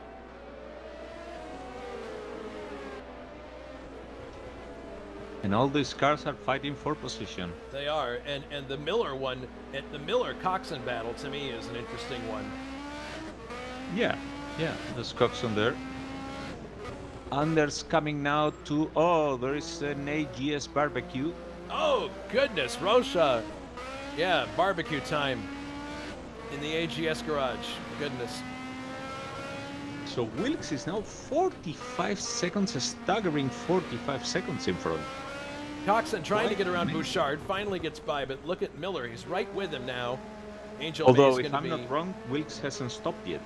No, he has not. And Miller's getting psychic energy from Angel May, I'm sure, in our chat. Is that it? Oh, goodness. Miller, be careful. And there goes Jakes.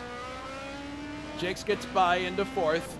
I don't want to hear any commentators curse BS.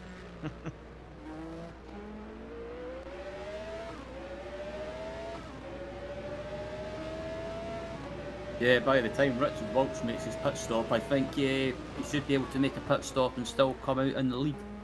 Yeah, he should. Question is how the rest of the race is going to pan out for him. Because he has been having a probably quite strong rhythm, like I said, hoping to coast for the second half.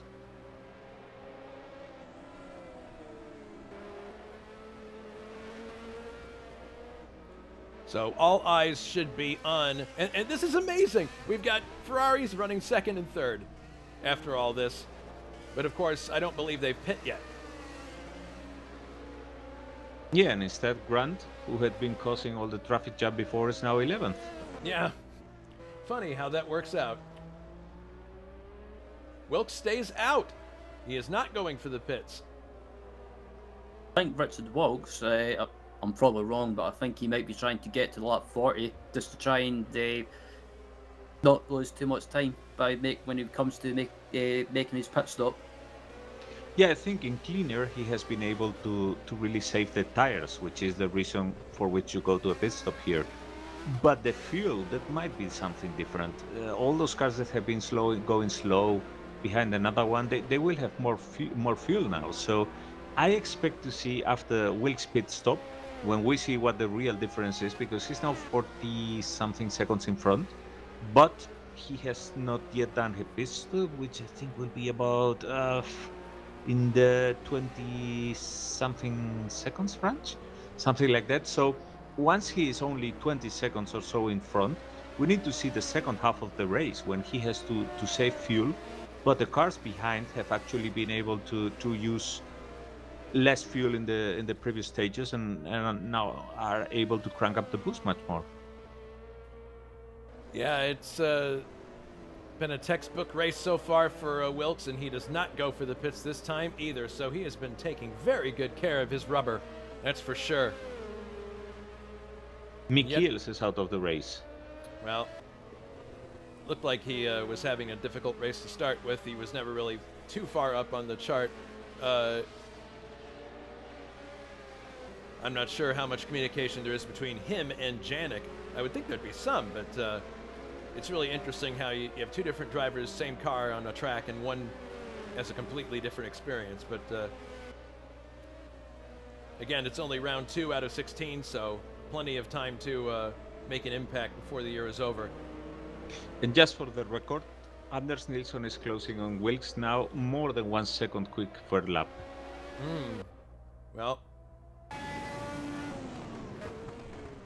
Wilkes has done the best lap so far, 1:30.7, but that was an absolutely single lap. All the rest of the time he has been doing 1:31s, and Nilsson is now lapping nearly a full second quicker.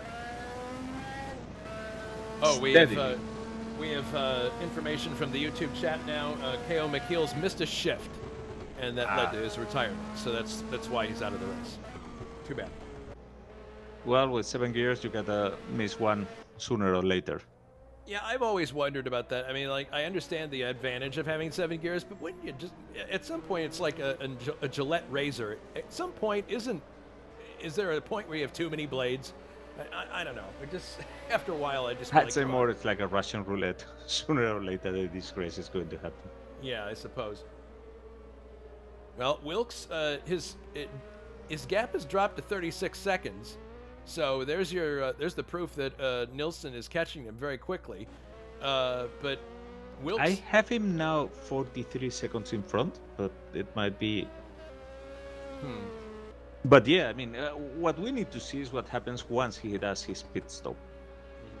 That's going to tell us what the difference is. Once he comes out of the pit stop and starts lapping, we will see what the real difference is, and if there is any hope for Anders to catch up with him till the end of the race. And the Ferrari team, have they done their pit stops yet? I'm trying to keep straight all this stuff, but I don't think so. I don't believe they have. So you know, if Wilkes goes for the pits and they don't, then we'll have the Tifosi go nuts.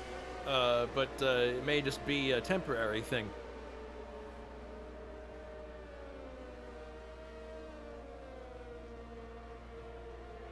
Yeah. You have Boss now trying to get past Brian Janik for 7th position. Oh yeah, he's right with him now.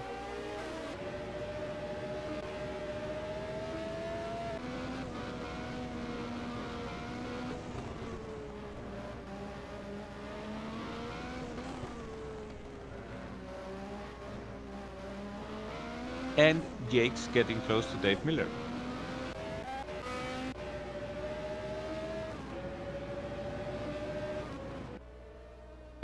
Wilkes is signaling the pits now.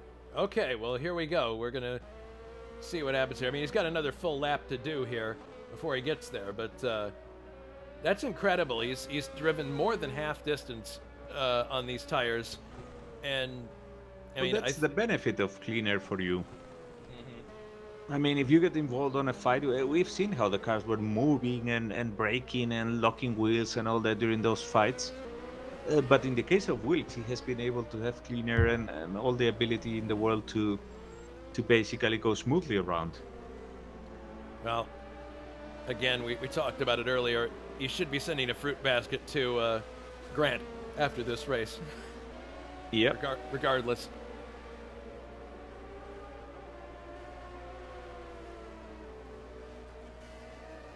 All right, so a Lotus is due in the pits, according to the wrench icon. There it is on the left there. A couple more turns to go. And here comes our leader, Richard Wilkes, into the pits for his 1 pit stop for tires. He's led the entire way so far. And here come the Ferraris, too. We'll see if they decide to go for the pits. No icon on with these, so we could see a Ferrari 1-2 after this. But here's Wilkes keeping the engine revs up as he's taking the tires on. Ferraris have not made it to the stadium section of the track yet. And here's Wilkes leaving, so he's going to retain the lead. He did not lose the lead making that pit stop. You now see in the background there the Ferraris coming into view. So maybe the Ferraris did make their stops already. And hard tires all around for Wilkes. Yeah. All right, so the hottest battle on the circuit right now appears to be, well, there's two of them. It appears to be Jakes and Miller, and then you have the battle that's cooled off a little bit between Janik and Juha. Whoa, Lee Harrison now spinning out. Fortunately, no damage for him. He will be able to return to the track. Oh, yes. He's having a hard time, though, getting out of that gravel. Don't want to cause gearbox damage there. Finally gets it back in the black stuff. And now he's going to have to clear off those tires. And Coxon is catching up with Anders Nilsson.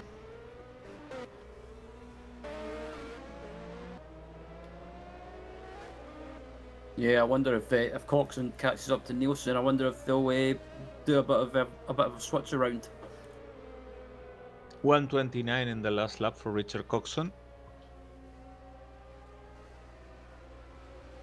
Well, 1:30 for Anders Nilsson. Well, the other thing... And 1:32 for Wilkes. Yeah. Well, that's interesting. We'll have to keep a close eye. This is probably a good time to do our trivia question. Post-pit stop. Are you guys ready? Go for it. Yep. All right, so the trivia question was, who currently holds the record for the most Spanish Grand Prix wins with 6? Is it A, Lewis Hamilton, B, Michael Schumacher, or is it C, Alain Prost?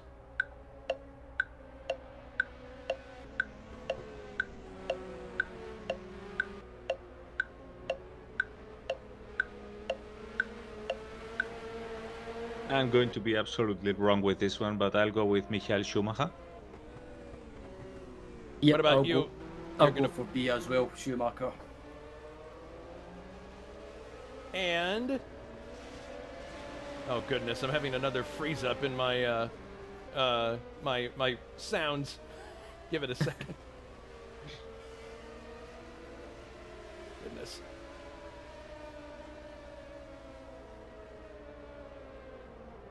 Oh, come on, play. All right, well, you're correct. It is Michael Schumacher. Yes. All right. Ding, ding, ding, ding, ding. Yeah.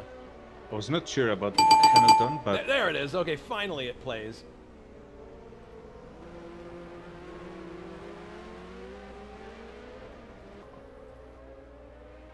And Coxon is definitely closing on his teammate here. Yeah, I told you. I mean, he has already done the quickest lap in the race several times.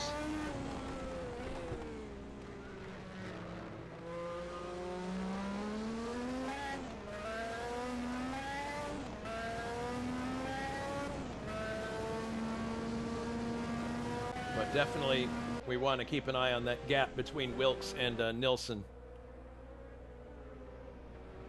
Well, this has been a really exciting race, and it's been really fun to see the different strategies as Coxon runs off the track briefly, but thankfully... He's really trying. He is really trying. He wants to catch his teammate. It's good to see Coxon, I mean, because he didn't take part in as many races last year, but it's really great to see him back in fighting form here at ISO. One of the guys that we depend upon a lot behind the scenes, and, you know, I know as commentators we're supposed to be unbiased, but I'm always happy when I'm seeing him doing well. Well, we're not unbiased. We're not judging the race. We're commentating it. Yeah. We can have favorites. Yes. They are in their own private TeamSpeak channel as well. That's called Forza Ferrari. So they are obviously in communication as they drive. And look at this. He's right with Nilsson now. And there's a yellow flag there, I think, because the car might be exiting the pits. Yes, it's one of the Ocellas. It's Lee Harrison. So, but Coxon definitely is right with him now and looks to be sizing him up for an overtake. Healy now also trying to put some pressure on Dave Miller. They are fighting for 5th position.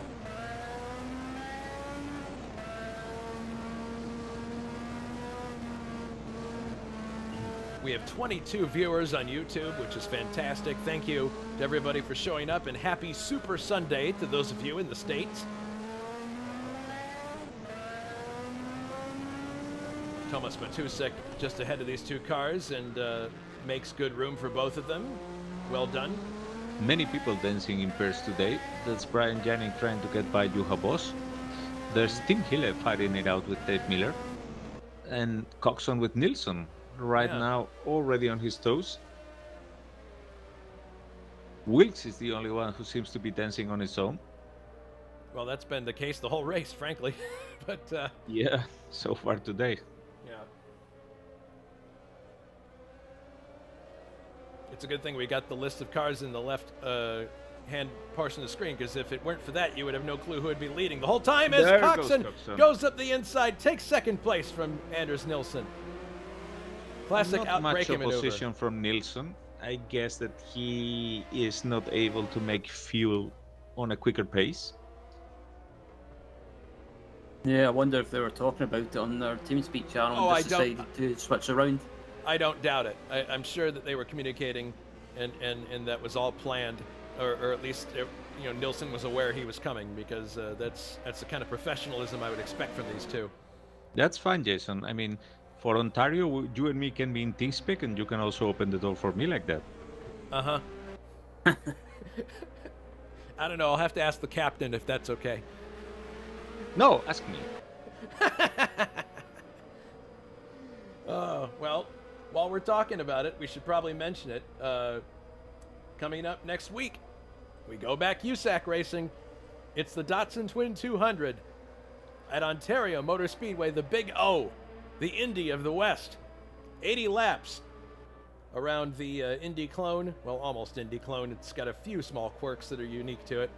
But yeah, we're going to be back with full 26 or 27 cars on the grid, I believe. And there are going to definitely be some hair-raising moments in that race, Alberto. Yeah, they will be. Although I'm really happy to go there racing. Finally, no more silly right-hand turns. True. And then, of course, the following week, we go back F1 racing, the Grand Prix of San Marino. I'll be bringing that one live to you on our ISO YouTube channel. And then we go back USAC racing once again on the 28th to close out February, the Coors 200 from Texas World Speedway. Everything is bigger in Texas, including the banking. Yeah, it's going to provide some really hairy moments. It's going to be really fun. Yes. So yeah, Coxon now very comfortably in second place. The gap is coming down between himself and Richard Wilkes. It is now down to 9.6 seconds as I look at the clock.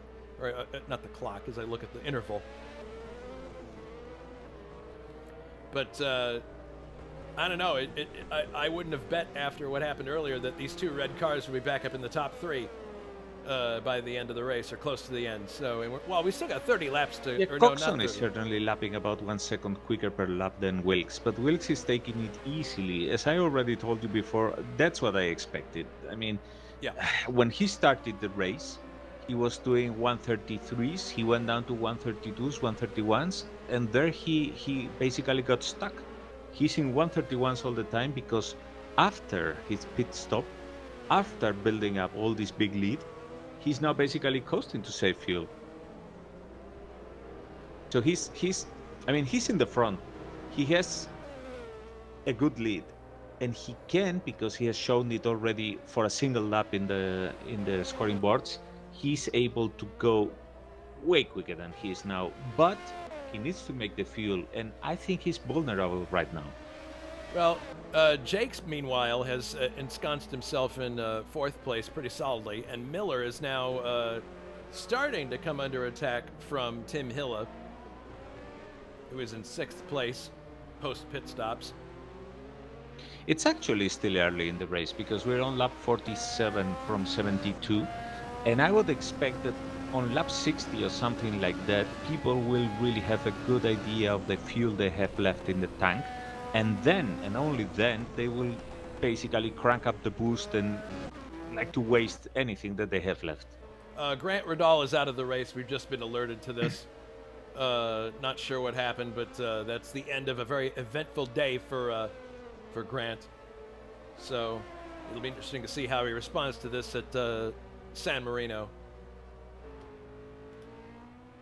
His dad is still running, though, in 9th place. And the battle between Juha and Brian Janik has broken off for the time being. Tim Hille still circulating in 6th place. Miller is, he's got a little bit of a gap now built up, so he's okay. Jake's by himself in 4th. And yes, Coxon very definitely has asserted himself and is now in 2nd place very solidly. The gap is continuing to come down. 8 seconds. Go ahead, Ryan. Yeah, I was just about to say the same thing. The gap's just came down to 8 seconds now. So I'm just watching Richard as well, and he's just absolutely wringing the neck out of that car. Well, it depends on what Richard you're talking about. Are you talking about Coxon or Wilkes? Oh, Coxon, sorry. My bad. Yeah. No, it's funny because I am on WhatsApp, and I have a separate group that I respond to both of them, and it's just called the Richards. So, yeah, it's something we have to be very deliberate about too. And Hille back at it. Oh. Yep. Hille and Miller definitely climbing up the walls there. I think in that twisty section he was suffering from the air effects of the car in front.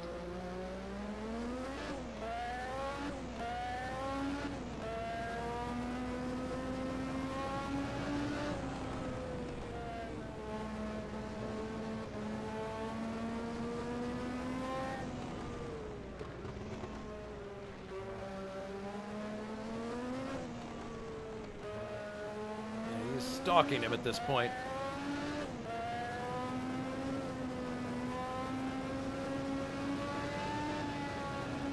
Oh, look at the closure rate here. He might have a shot. No, he's going to play it safe. Yeah, but I mean, that's a good example of what's going on here. I mean, if you miss even by an inch your apex or your entry or whatever and slow down, the other car is immediately on top of you. Well, you're quite right to point out that there's still quite a lot of racing left to go. So we'll have to pay very close attention to not only the gaps, but what's going on here. Oh my goodness. Well, this is interesting because the gap from... oh, I'm sorry. I see what happened now. I was looking at a different gap. The gap is now from Wilkes back to Coxon 9 seconds. So it's expanding a little bit now. Yeah, Wilkes did a quick lap in 1:29 on the lap before, which So is he's responding. basically his way of signaling to Coxon that he can go quicker and that Coxon should better not waste time chasing him. It's a bit, you know, that's the typical thing that you usually miss in the broadcasts. There is a battle going on actually between Wilkes and Coxon right now. Coxon is giving him messages, he's telling him, look, I'm quick, I'm going for you, I'm diminishing the gap, and you better not make an error, because I'm going to be on top of you instantly. And Wilkes is responding like, well, look at that. I can go as quick as you or even quicker and stretch the gap as much as I want. So the pressure is on you to actually, not on me to not make mistakes, but actually on you to not bog it down when you go into this or that corner. And it's very interesting. It's a psychological game. And while all this has been going on, David Jakes has been slowly reeling in Anders Nilsson, so we could see a battle for 3rd here in a second. I don't think you can overstate the how fantastic the drive of Jakes is in this race, coming from last place to 4th. I mean, it's not just the fact that he has the pace. We expect that kind of pace from him, but at the same time, it's the fact that this is a very confined racetrack, and you cannot just slice through people at will. You have to plan your overtakes very carefully. No, what's going on with the Lotus right now is expected, because this is a car very much suited to this kind of track, but it's not the case for Jakes. And this, mark my words, is what you do when you are on a real championship campaign. I mean, it's like the big football or soccer teams or whatever. The leagues, the championships are not won beating your hardest rival, the mythical team that is always opposing you. No. The leagues are won against the humble teams, in all those places where you actually are acting as a visitor and basically doing your job and getting along with it and going for the next weekend. Scoring points everywhere. That's how you mount a championship campaign. Yeah, and it's certainly the case over in the USAC series. It's about consistency and it's about scoring points, not necessarily about individual, like, lights out amazing performances. If yeah, 78 was a prime example with if you don't believe us, winning the Triple Crown but falling short of the championship. Also, if you don't believe that, I mean, just ask Danny Ungaius, you know, because here's a guy who led so many laps that year and then ended up still losing the championship by a considerable margin, because it was a point system that awards consistency. So Jake's looked like he was closing in on third place for a minute there, but not now. He's backed up a little bit in the gap. Yeah, it's a bit of a rubber band effect in this case. There's also lap traffic playing a role in that. Coxon, meanwhile, is 8.5 seconds behind Wilkes now. And Hille closing now again on Dave Miller.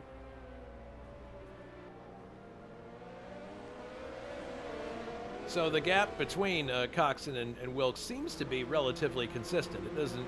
It's not really expanding or contracting much. And it's interesting that Nilsson is he's keeping Coxon within shouting distance, and you can see there that Jakes is closing in. So this could yet develop into another dramatic second place battle here before the race is over. 19 laps to go now. Yeah, Nilsson closing on Coxon, Jakes closing on Nilsson. So it's like, I mean, they crank up the boost probably to try to get closer to the car in front, but at some point you need to dial out boost, because otherwise you're not making the full.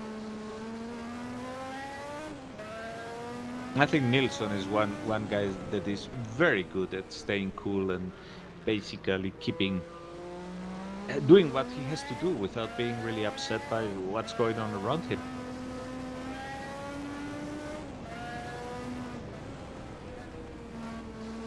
And he's going to have a good opportunity now to prove it in front of everybody, because Jakes is already right on his toes. Oh goodness, Coxon runs wide onto the grass. Look at this, Nilsson and Jakes close in. Jakes sent us an opportunity here. He's alongside Nilsson just for a bit there. My goodness, they were climbing over each other trying to get an advantage there. Yeah, I'm wondering if Coxon's having to back off slightly to try and save some fuel. Maybe.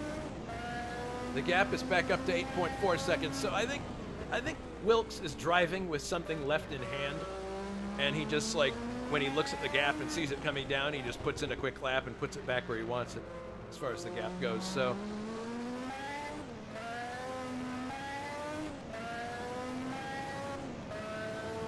yeah, the only thing certain for Wilkes is that he cannot make any error, because if not Coxon, it will be Nilsson or Jakes on top of him immediately.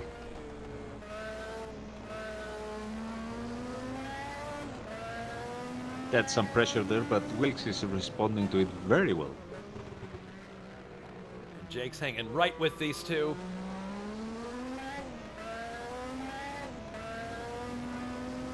He's right behind Nilsson now.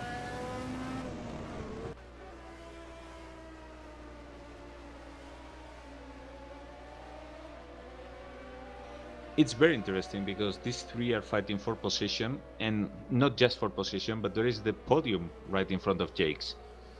That's probably one of the most tempting propositions you can do to any driver. Not just third, but second place there in grasp.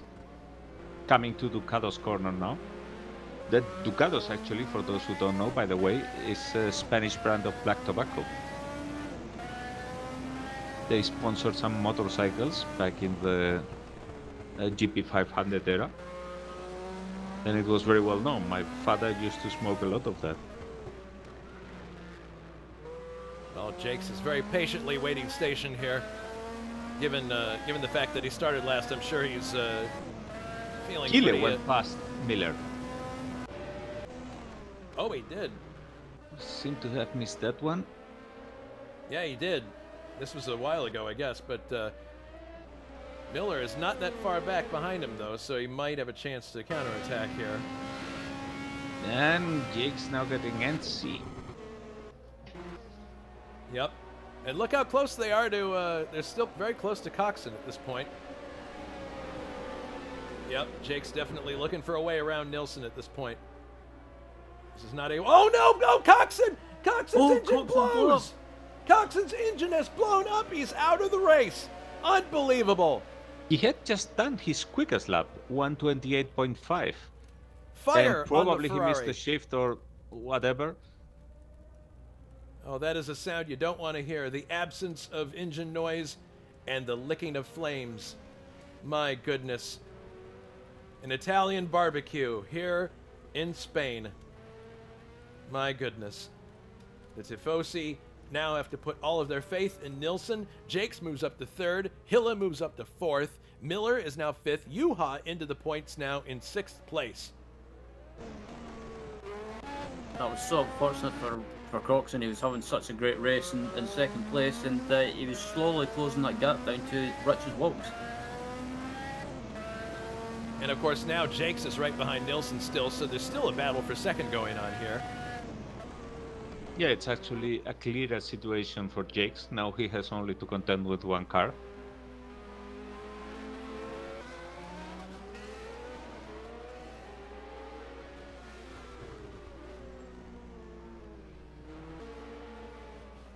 Look at this, right with him still.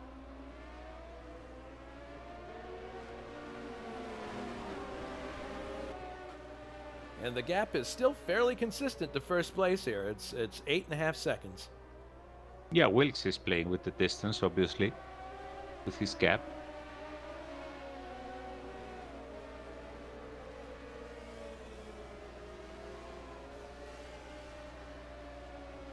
I gotta say, first race at Rio, I was remarking to some friends of mine how much action there was in that race, and I was saying, oh my goodness, another one bites the dust. Jakes, his engine has just gone up in flames. Oh, He's out of the race.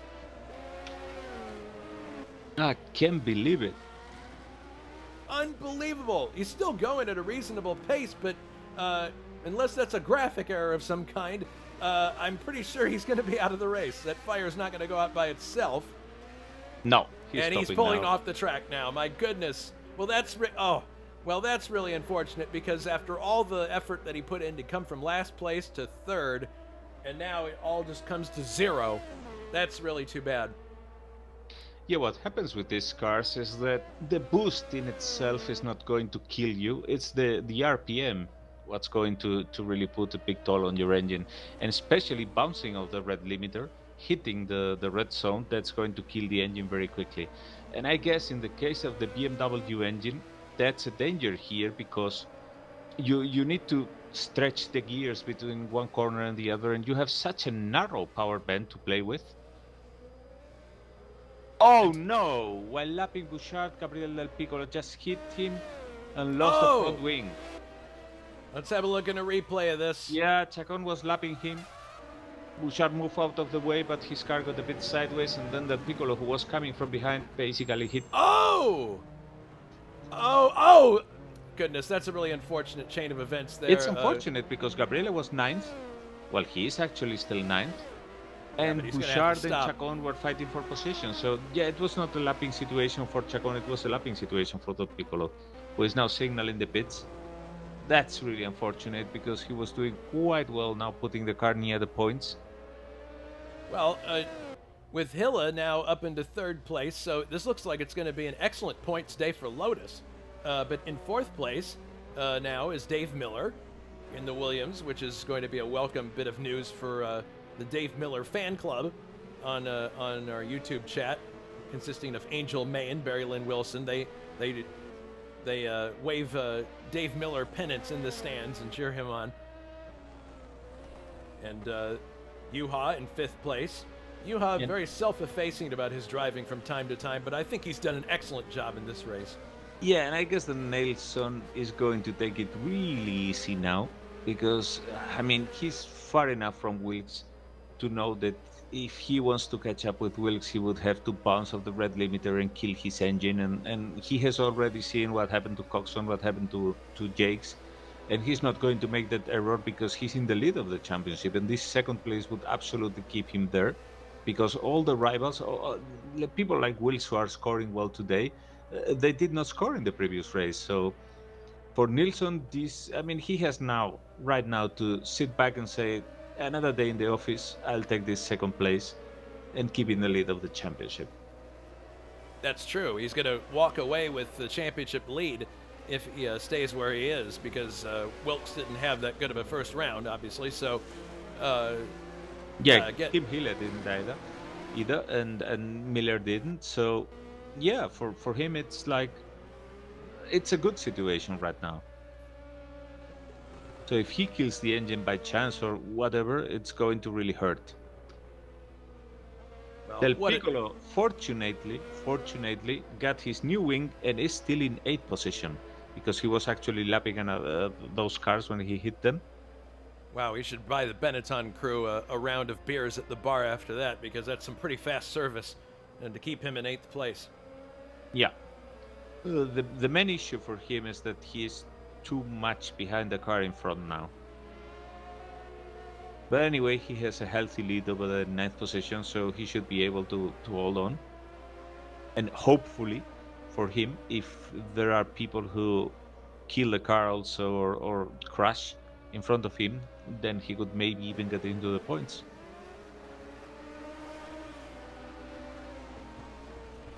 Well, I got to say, what a difference a few weeks in a different continent makes here for Wilkes. The only way it could be better for him, I think, is if this were the Portuguese Grand Prix. But I'm sure he's going to be.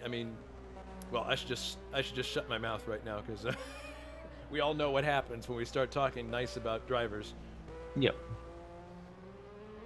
Even if there is no such thing as a broadcast. There is no such thing. There is no such thing. I refuse to believe it. It's right up there with the Loch Ness Monster and the Boogeyman for things I don't believe in.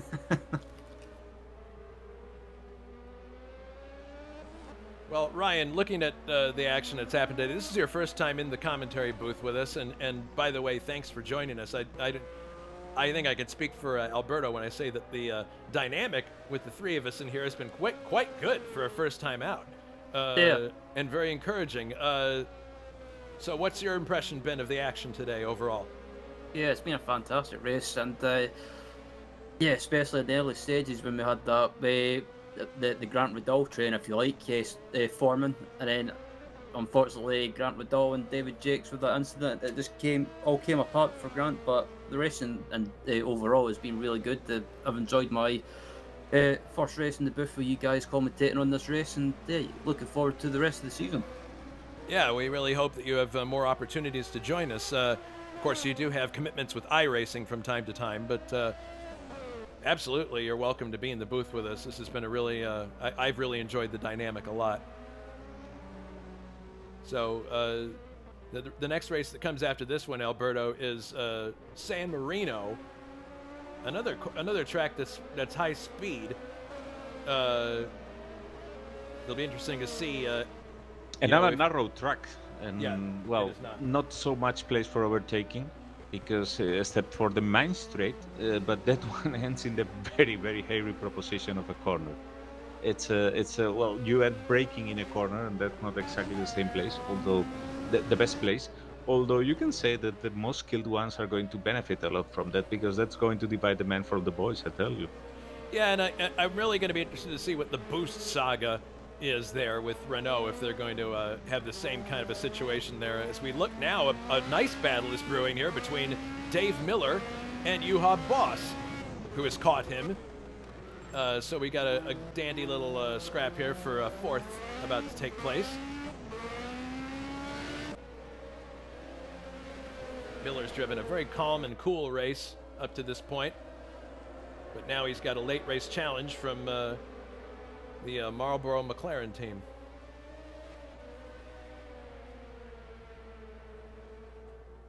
It's a classic Mansell versus Prost here. Although the real race was Mansell versus Senna. Yeah, well, Senna is well away in the lead now. Yes, he is. But he might be well away in the lead, but he's not comfortable at all because it's only 6 seconds, gentlemen. Anders Nilsson is closing in on Wilkes. Oh boy, don't touch the dial. Yeah, I was about to say, Richard Coxon was closing that gap down until his ends went bang, so don't, I'm not saying anything just yet. Coxon is, Wilkes is really going slow in these last laps. I mean, 130, yeah, 129 eventually, but now he got held with traffic, I think. 131.9, that was very slow and allowed Nilsson to get, to reduce the gap by a full second. And it's like, I think it's like I predicted in that Wilkes is now having to take care of the fuel consumption. He was able to build up a good lead, but now it's going to be a struggle till the end of the race. Although it's going to be Nilsson who, 5.7 seconds only now.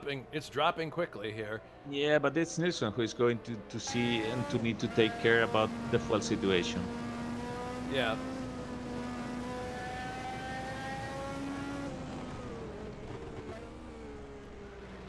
Really very happy now in that third position, while Miller is having to fend off Juha Boss, who is looking at that fourth position with quite some eagerness.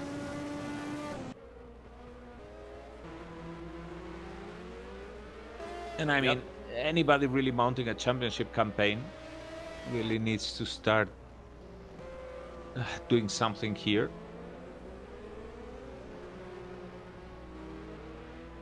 I think Juha is very wisely just waiting station there behind Miller, waiting for an opportunity. And as we've seen in this race, you definitely get a great opportunity if you use the traffic to your advantage. I mean, obviously, it's a bit of luck as to how you arrive at said traffic, but we've seen how it can play a real role, or not, in whether you get past somebody. But you see what happened there. Juha got bottled up behind in the Minardi there, and look at how much time he lost. And it just happened to be the cadence of corners and how they occurred. But now he closes right back up on this corner. But Ryan and I were talking before this race. I mean, this track reminds me, I characterized it as like a Spanish Zolder, to which Ryan immediately said, I love Zolder. But yeah, it is. It's a twisty, close track.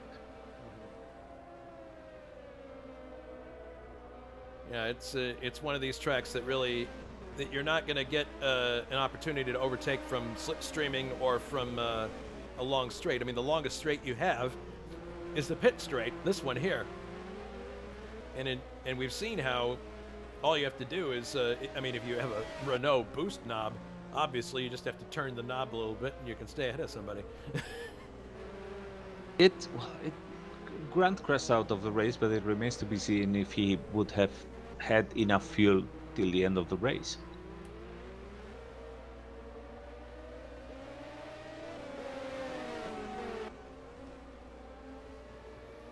So again, a bit of the lead frozen between Wilkes and Nilsson.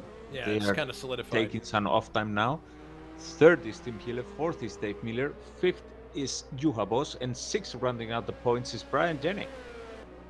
A discreet race with a very strange strategy, or maybe not so strange. He wanted the grip of the softer tires, but in any case, it's paying for him. Well, paying off. Well, we talked about it at the start of this race. I mean, this is not a car we would have expected to be competitive here, and Janik has managed to find a great deal of speed in this car, and yes, we thought his choice of tires to start the race was a bit of a dubious one, but here he is, sixth place in a car that really shouldn't be in sixth place in this race, frankly. I mean, I would definitely look for Janik and McKeels to assert themselves at tracks like Hockenheim. Monza, Österreich. Whoa, yeah. There is that McLaren in the sand now, Juha Boss. Oh no! Yeah, well, he was able to collect his ass together, but it seems that following too close on Dave Miller has made the Aerotex play a bit. Well, you talked about the washout that can occur. It's not just for cars that turn left. It also happens to Grand Prix cars. It does. Yes. Yeah, well, he was lucky to get away with that. Ooh, that was so close. Yeah. And yeah, sorry to interrupt as well, but the lead is down to 3.8 seconds. Shoot. that is definitely surprising. Do you think that was a traffic situation again, Ryan, or is it just? I think it's just a case of Richard Wilkes having to back off and maybe trying to save or conserve some fuel, and Anders has got some fuel left over, so he's just absolutely going for it. Yes, I agree. The lap time's still the same story. That was no hiccup for Wilkes. I mean, it's just that he's going slow. And just as I predicted, he was trying to build up a big lead in the first half of the race, and now he's going to coast and struggle till the end. Well, this has been a very eventful race from the time the green lights came on, and it looks like it's going to be an eventful race. As you see the Scarlet car emerge from the final turn there, this race is far from over. The gap is 3.9 seconds as Nilsson crosses the line. And he has now Wilkes in view. And I can see something interesting there. Wilkes' brakes are glowing all the time. Maybe some situation here with the brakes, maybe some brake fades, I don't know. It's the physics guru versus the super Swede. Well, this was also a bit the story of Ayrton Senna in this season, even if he got some wins. It was like Fast and Furious at the beginning, and then having to coast along with the not very economic Renault engine. And what happened now? Because Juha Boss was able to make it through. Oh goodness, yeah. Yeah. He's back by Miller again. So Miller might have had some kind of an issue. Yeah, something went on there. Something happened, but Miller's now down to 5th. Yeah, and at quite some distance, so I would guess some kind of track outing. Guess so. People's attention span starting to fray a bit, I think. It's been certainly a very exhausting race. I can see how this would be a very mentally exhausting race. This may prove to be one of the most mentally exhausting ones we have all year, now that I think about it. And there is the JPS Lotus now with a smoking engine in the sand. So that's another Haas that retires, unfortunately. Oh yeah. And would you believe it? Both Minardis are still in the race. Matusek there and Pajola doing a great job with those cars that never finished in real life except one single race in the whole season. Man, we've seen a lot of fires today. The fire crew here at Jerez busy. Yeah, because unlike what happened in Jacarepaguá you had very high-speed corners and that, but the cars were there on the power band, but you didn't really need to stretch the gears between corners and that. But here in Jerez, that's what's going on. I mean, you want to spare yourself a shift between corners, and if you're in the heat of a battle, you're basically hitting the red limiter, because between the attempt to pass and the draft from the car in front is so easy to hit the rev limiter.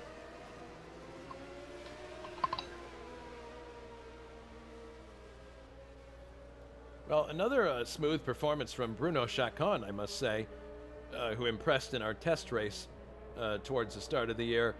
He's in 9th place now in the McLaren, so that's not a points-paying position, but still a very good result for him. And Del Piccolo recovering well from that incident earlier. Ray is hovering just outside the points in 7th Nilsson place. having there a moment powering out of the corner. You would think that he should be happy with that second position, keeping him on the lead, but he's not leaving anything in the table. No, he is not. The gap is 3.7 seconds, so the laps are winding down here. We have 68 this lap we're on, 69, 70, 71, and 72 to go. So if Nilsson wants to mount a charge, this is the time to do it, but he certainly seems capable of it, and Wilkes seems to be the one who's in a fuel-saving mode right now. Yeah, and the gap's down to 3.3 seconds now. And Anders has got a bit of a cheering section going on here in YouTube. Yeah, Wilkes is alternating slow and quick laps. I think he's uneasy with the full situation. He's basically like, he hammers it and he can go quick, but then he gets like scared of the full consumption he's seeing. Yeah, because the numbers that you see in the HUD, as far as fuel consumption, it is an estimate. You know, it is not necessarily dead on accurate. Like, I've been doing fuel tests in preparation for the USAC race next week, and I saw numbers on my HUD that I wasn't too pleased with lap after lap after lap, and then it turned out that I'd made the stint in about the time that I ideally needed to, as, my goodness, Wilkes made my heart skip a beat there because he seemed to enter the hairpin quite slowly, and there is, let's see what the time is when they cross the line here. 3.4 seconds, so it's still coming down as Wilkes overtakes Ray Radal there. I was saying before, is hovering in 7th, so just outside the points. But a nice drive from Ray, backing up his great performance at Rio.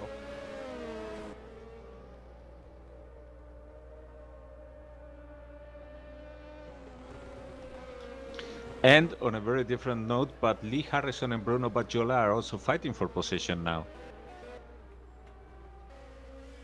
It's at the back of the grid. It's for 12th position, but it's still a fight, and these guys are taking out of the cars the most of they can.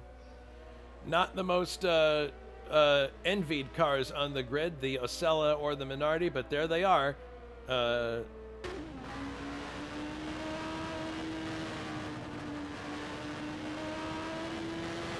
Lee looking at Bruno Paggiola just ahead of him.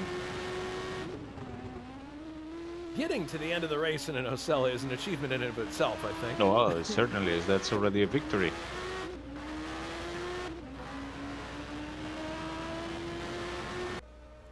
And I would say that Wilkes was basically waiting for this moment because he's now cracking up the boost and going for it. He seems to be happy with the full situation now. And look at that. He just stretched the lead a bit. Just a bit, though. Yeah, but enough to send a message to Nilsson, you know. 4.8 seconds, it went a full second upwards. It's true that Nilsson was bottled behind Ray Riddle, but I think that Wilkes has now, like, he was waiting till the very last moment to be sure he could make it. And indeed, if you look at the lap times, that was the quickest lap so far, 1:29.9 in the last 10 laps. So that's the message that he's sending, that I can go quicker. Oh, look at that. It's now 4.8 seconds. So, yeah, he definitely had something in hand, and there it is. So yeah, he probably was luring a bit Nilsson to see if Nilsson was breaking the engine or something like that. Oh, Nilsson, they're bottled in traffic. That's so close. A little bit of a miscue there.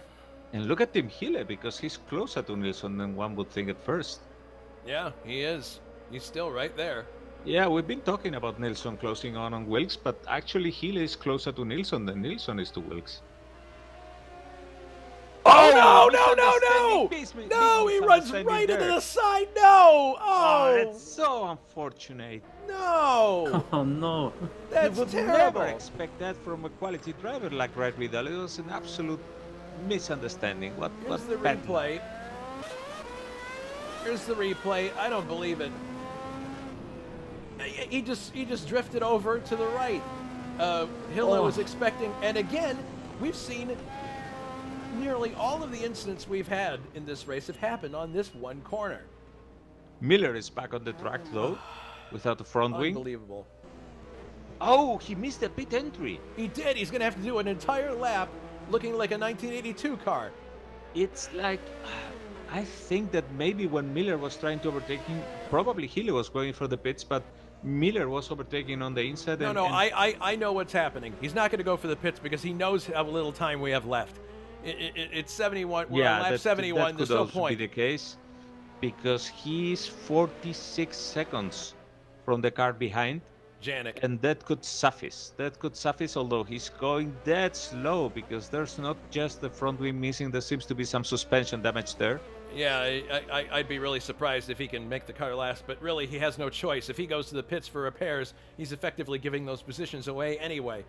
Yeah, it's points paying position, so there's going to be a big struggle here for him. Because the gap is diminishing by the moment, obviously. Well, we're watching the leader here, Richard Wilkes, who is after this lap going to start his final lap of the race. He had a dreadful opener to the year at Rio. Early on, he looked really good, but then there was an altercation that effectively sent him to the back. And then his recovery drive was stymied by further problems.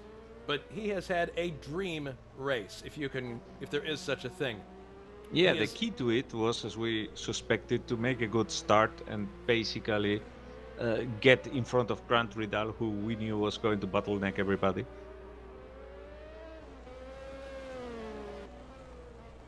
Yeah, Hille has dropped to 5th place now, so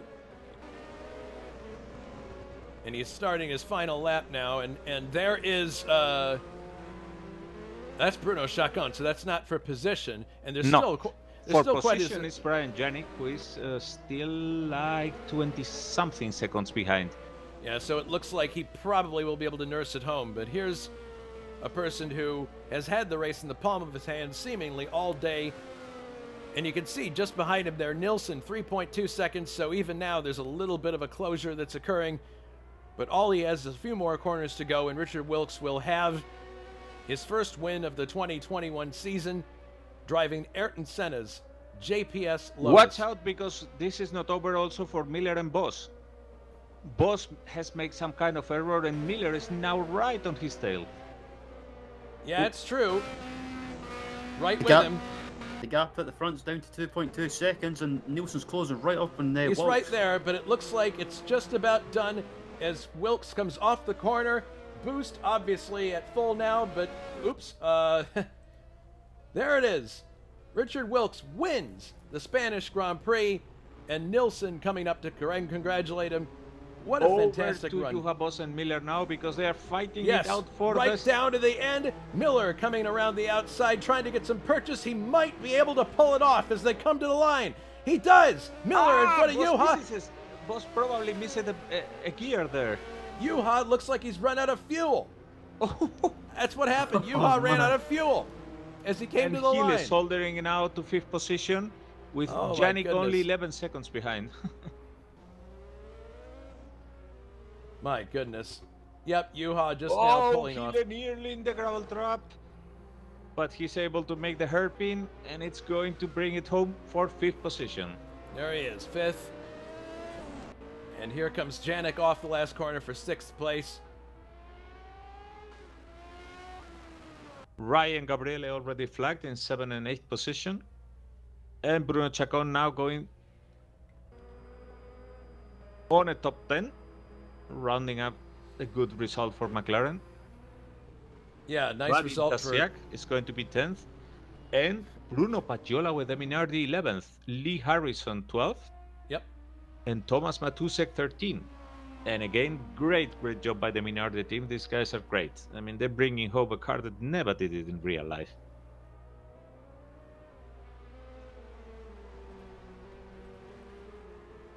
All right, well, that was the Spanish Grand Prix. Wow, that was exciting from start to finish.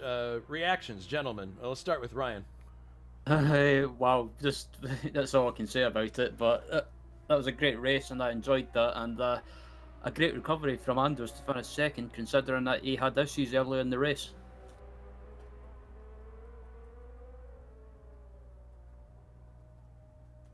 I think we can draw some conclusions from this race, even if this was a peculiar track that was going to favor, obviously, the Lotus.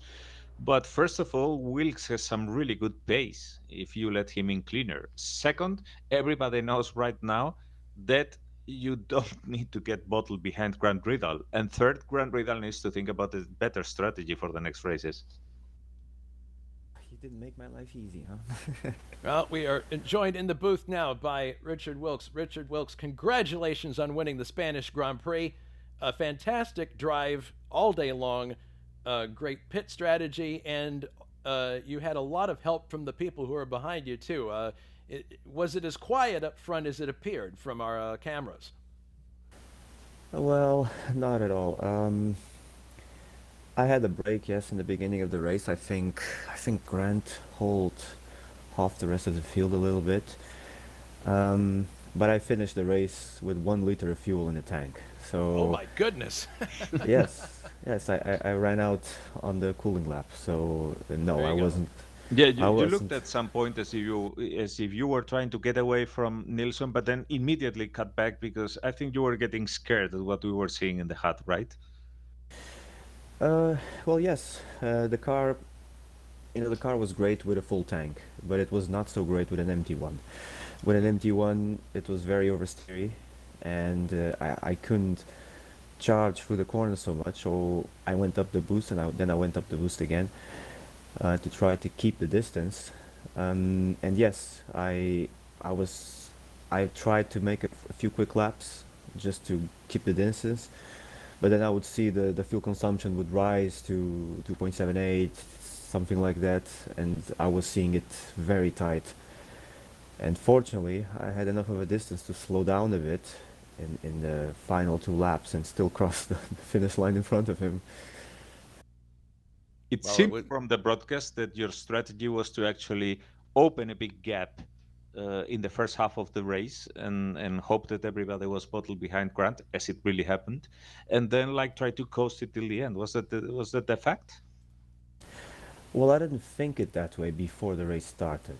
Actually, in the beginning of the race, I took the chance to save some fuel, and I'm glad I did because I needed it in the end of the race.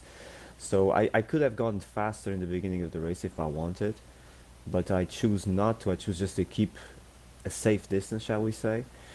And then I maybe took a bit too long to change tires, but I was undecided if I should keep going with them or not at that point. And my pit stop was rather slow. So then I had no choice but to push to the end. In the beginning, I actually tried to just save some fuel, save some tires to have some cushion in the end. And well, I guess I needed all the cushion I could get. I think. We are also joined now by Anders Nilsson, the second place finisher in this race. Anders, great follow-up to your win in Rio. Pretty eventful race for the Scarlet Red cars early on, as you were stuck behind a blue cork in the bottle, so to speak. Yeah, it felt like a bit of a trolley train or whatever it was called. It was fast on the straight and very slow in the corner, and my car wasn't built for passing the straight line, so I boosted up, tried to overtake him, and I made a bubble of it. Well, it must be really encouraging, though, to see that you can make that kind of a recovery drive, and this certainly puts you in a very good position in the championship right now. Yeah, thank you. Yeah, the car is great. I mean, the setup work from Richard and Ian and me, the car is just beautiful to drive, but it felt good to be able to catch up. I was a bit mad, so I was actually running out of fuel in the end there, so I was, had to be a bit, but I came close to Wilkes. It was my God, he must have had less fuel than me. He had 1 liter left. Oh, I had 1.4. Wow. Connected from your channel. And we are joined also by Dave Miller. It is Miller time in 3rd place. Congrats, Dave, on an excellent run. You were not. You didn't get a lot of TV time early on because there was so much going on between the Ferraris and Grant Radal, but after a while you rose up to the top of the chart. How was your race overall? It was a challenging one, certainly. I definitely didn't make it easy on myself. I had a terrible start because, in my infinite wisdom, I managed to try and put the car in 2nd gear as I dumped the clutch.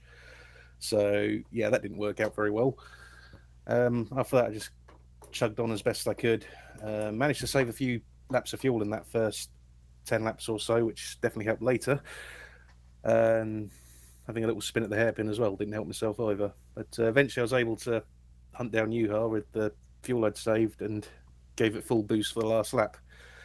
Although it was even closer than that because the engine blew on the in lap, so I think Honda timed that to perfection today. So, Juha, is that what happened at the end there? The engine let go right at the very end, or was it fuel? No, it was fuel. That's what I thought. I misread by 1 lap, and I thought I was doing well, and then with 2 laps to go, realized I was a liter short. Well, so I had to back off, and it worked until I misshifted exiting the final turn. Stupid. Well, at least I mean I'm glad you backed off and were able to finish, because there's no choice in this mod to get out of the car and push it like Prost. So No, couldn't. No, I had 0.1 left when I crossed the line. So. All right. Problem is, it starts stuttering at when there's half a liter left. So well, nothing while I we could do.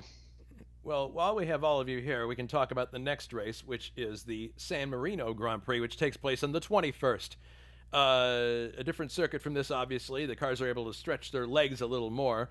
What are your thoughts, gentlemen, on this upcoming event, starting with our winner, Richard Wilkes? Well, can you hear me well, by the way? Yes. Okay. If this race was hard on fuel, Imola will be a nightmare. It's maybe the hardest, together with Montreal, maybe the hardest race on fuel in the calendar. And it's going to be, we're going to have race looking at the fuel gauge all the time. So it's going to be very hard, and especially hard for me because my car is, well, it has a good engine, it's a competitive car, and I'm not complaining at all about it, but it's a bit draggy. So it will be a hard race for everybody, I think. Anders, what about you? The same. I mean, I think Wilkes is spot on there. It's gonna be fuel. Yeah. What about Dave? Agreed. It's definitely going to be a fuel race. I just hope I can get a bit more Honda magic next week as well. we ran a Honda ad also. Honda. There you go. What about you, Ha? Well, my car's pretty good on fuel, so I'm not going to complain for now.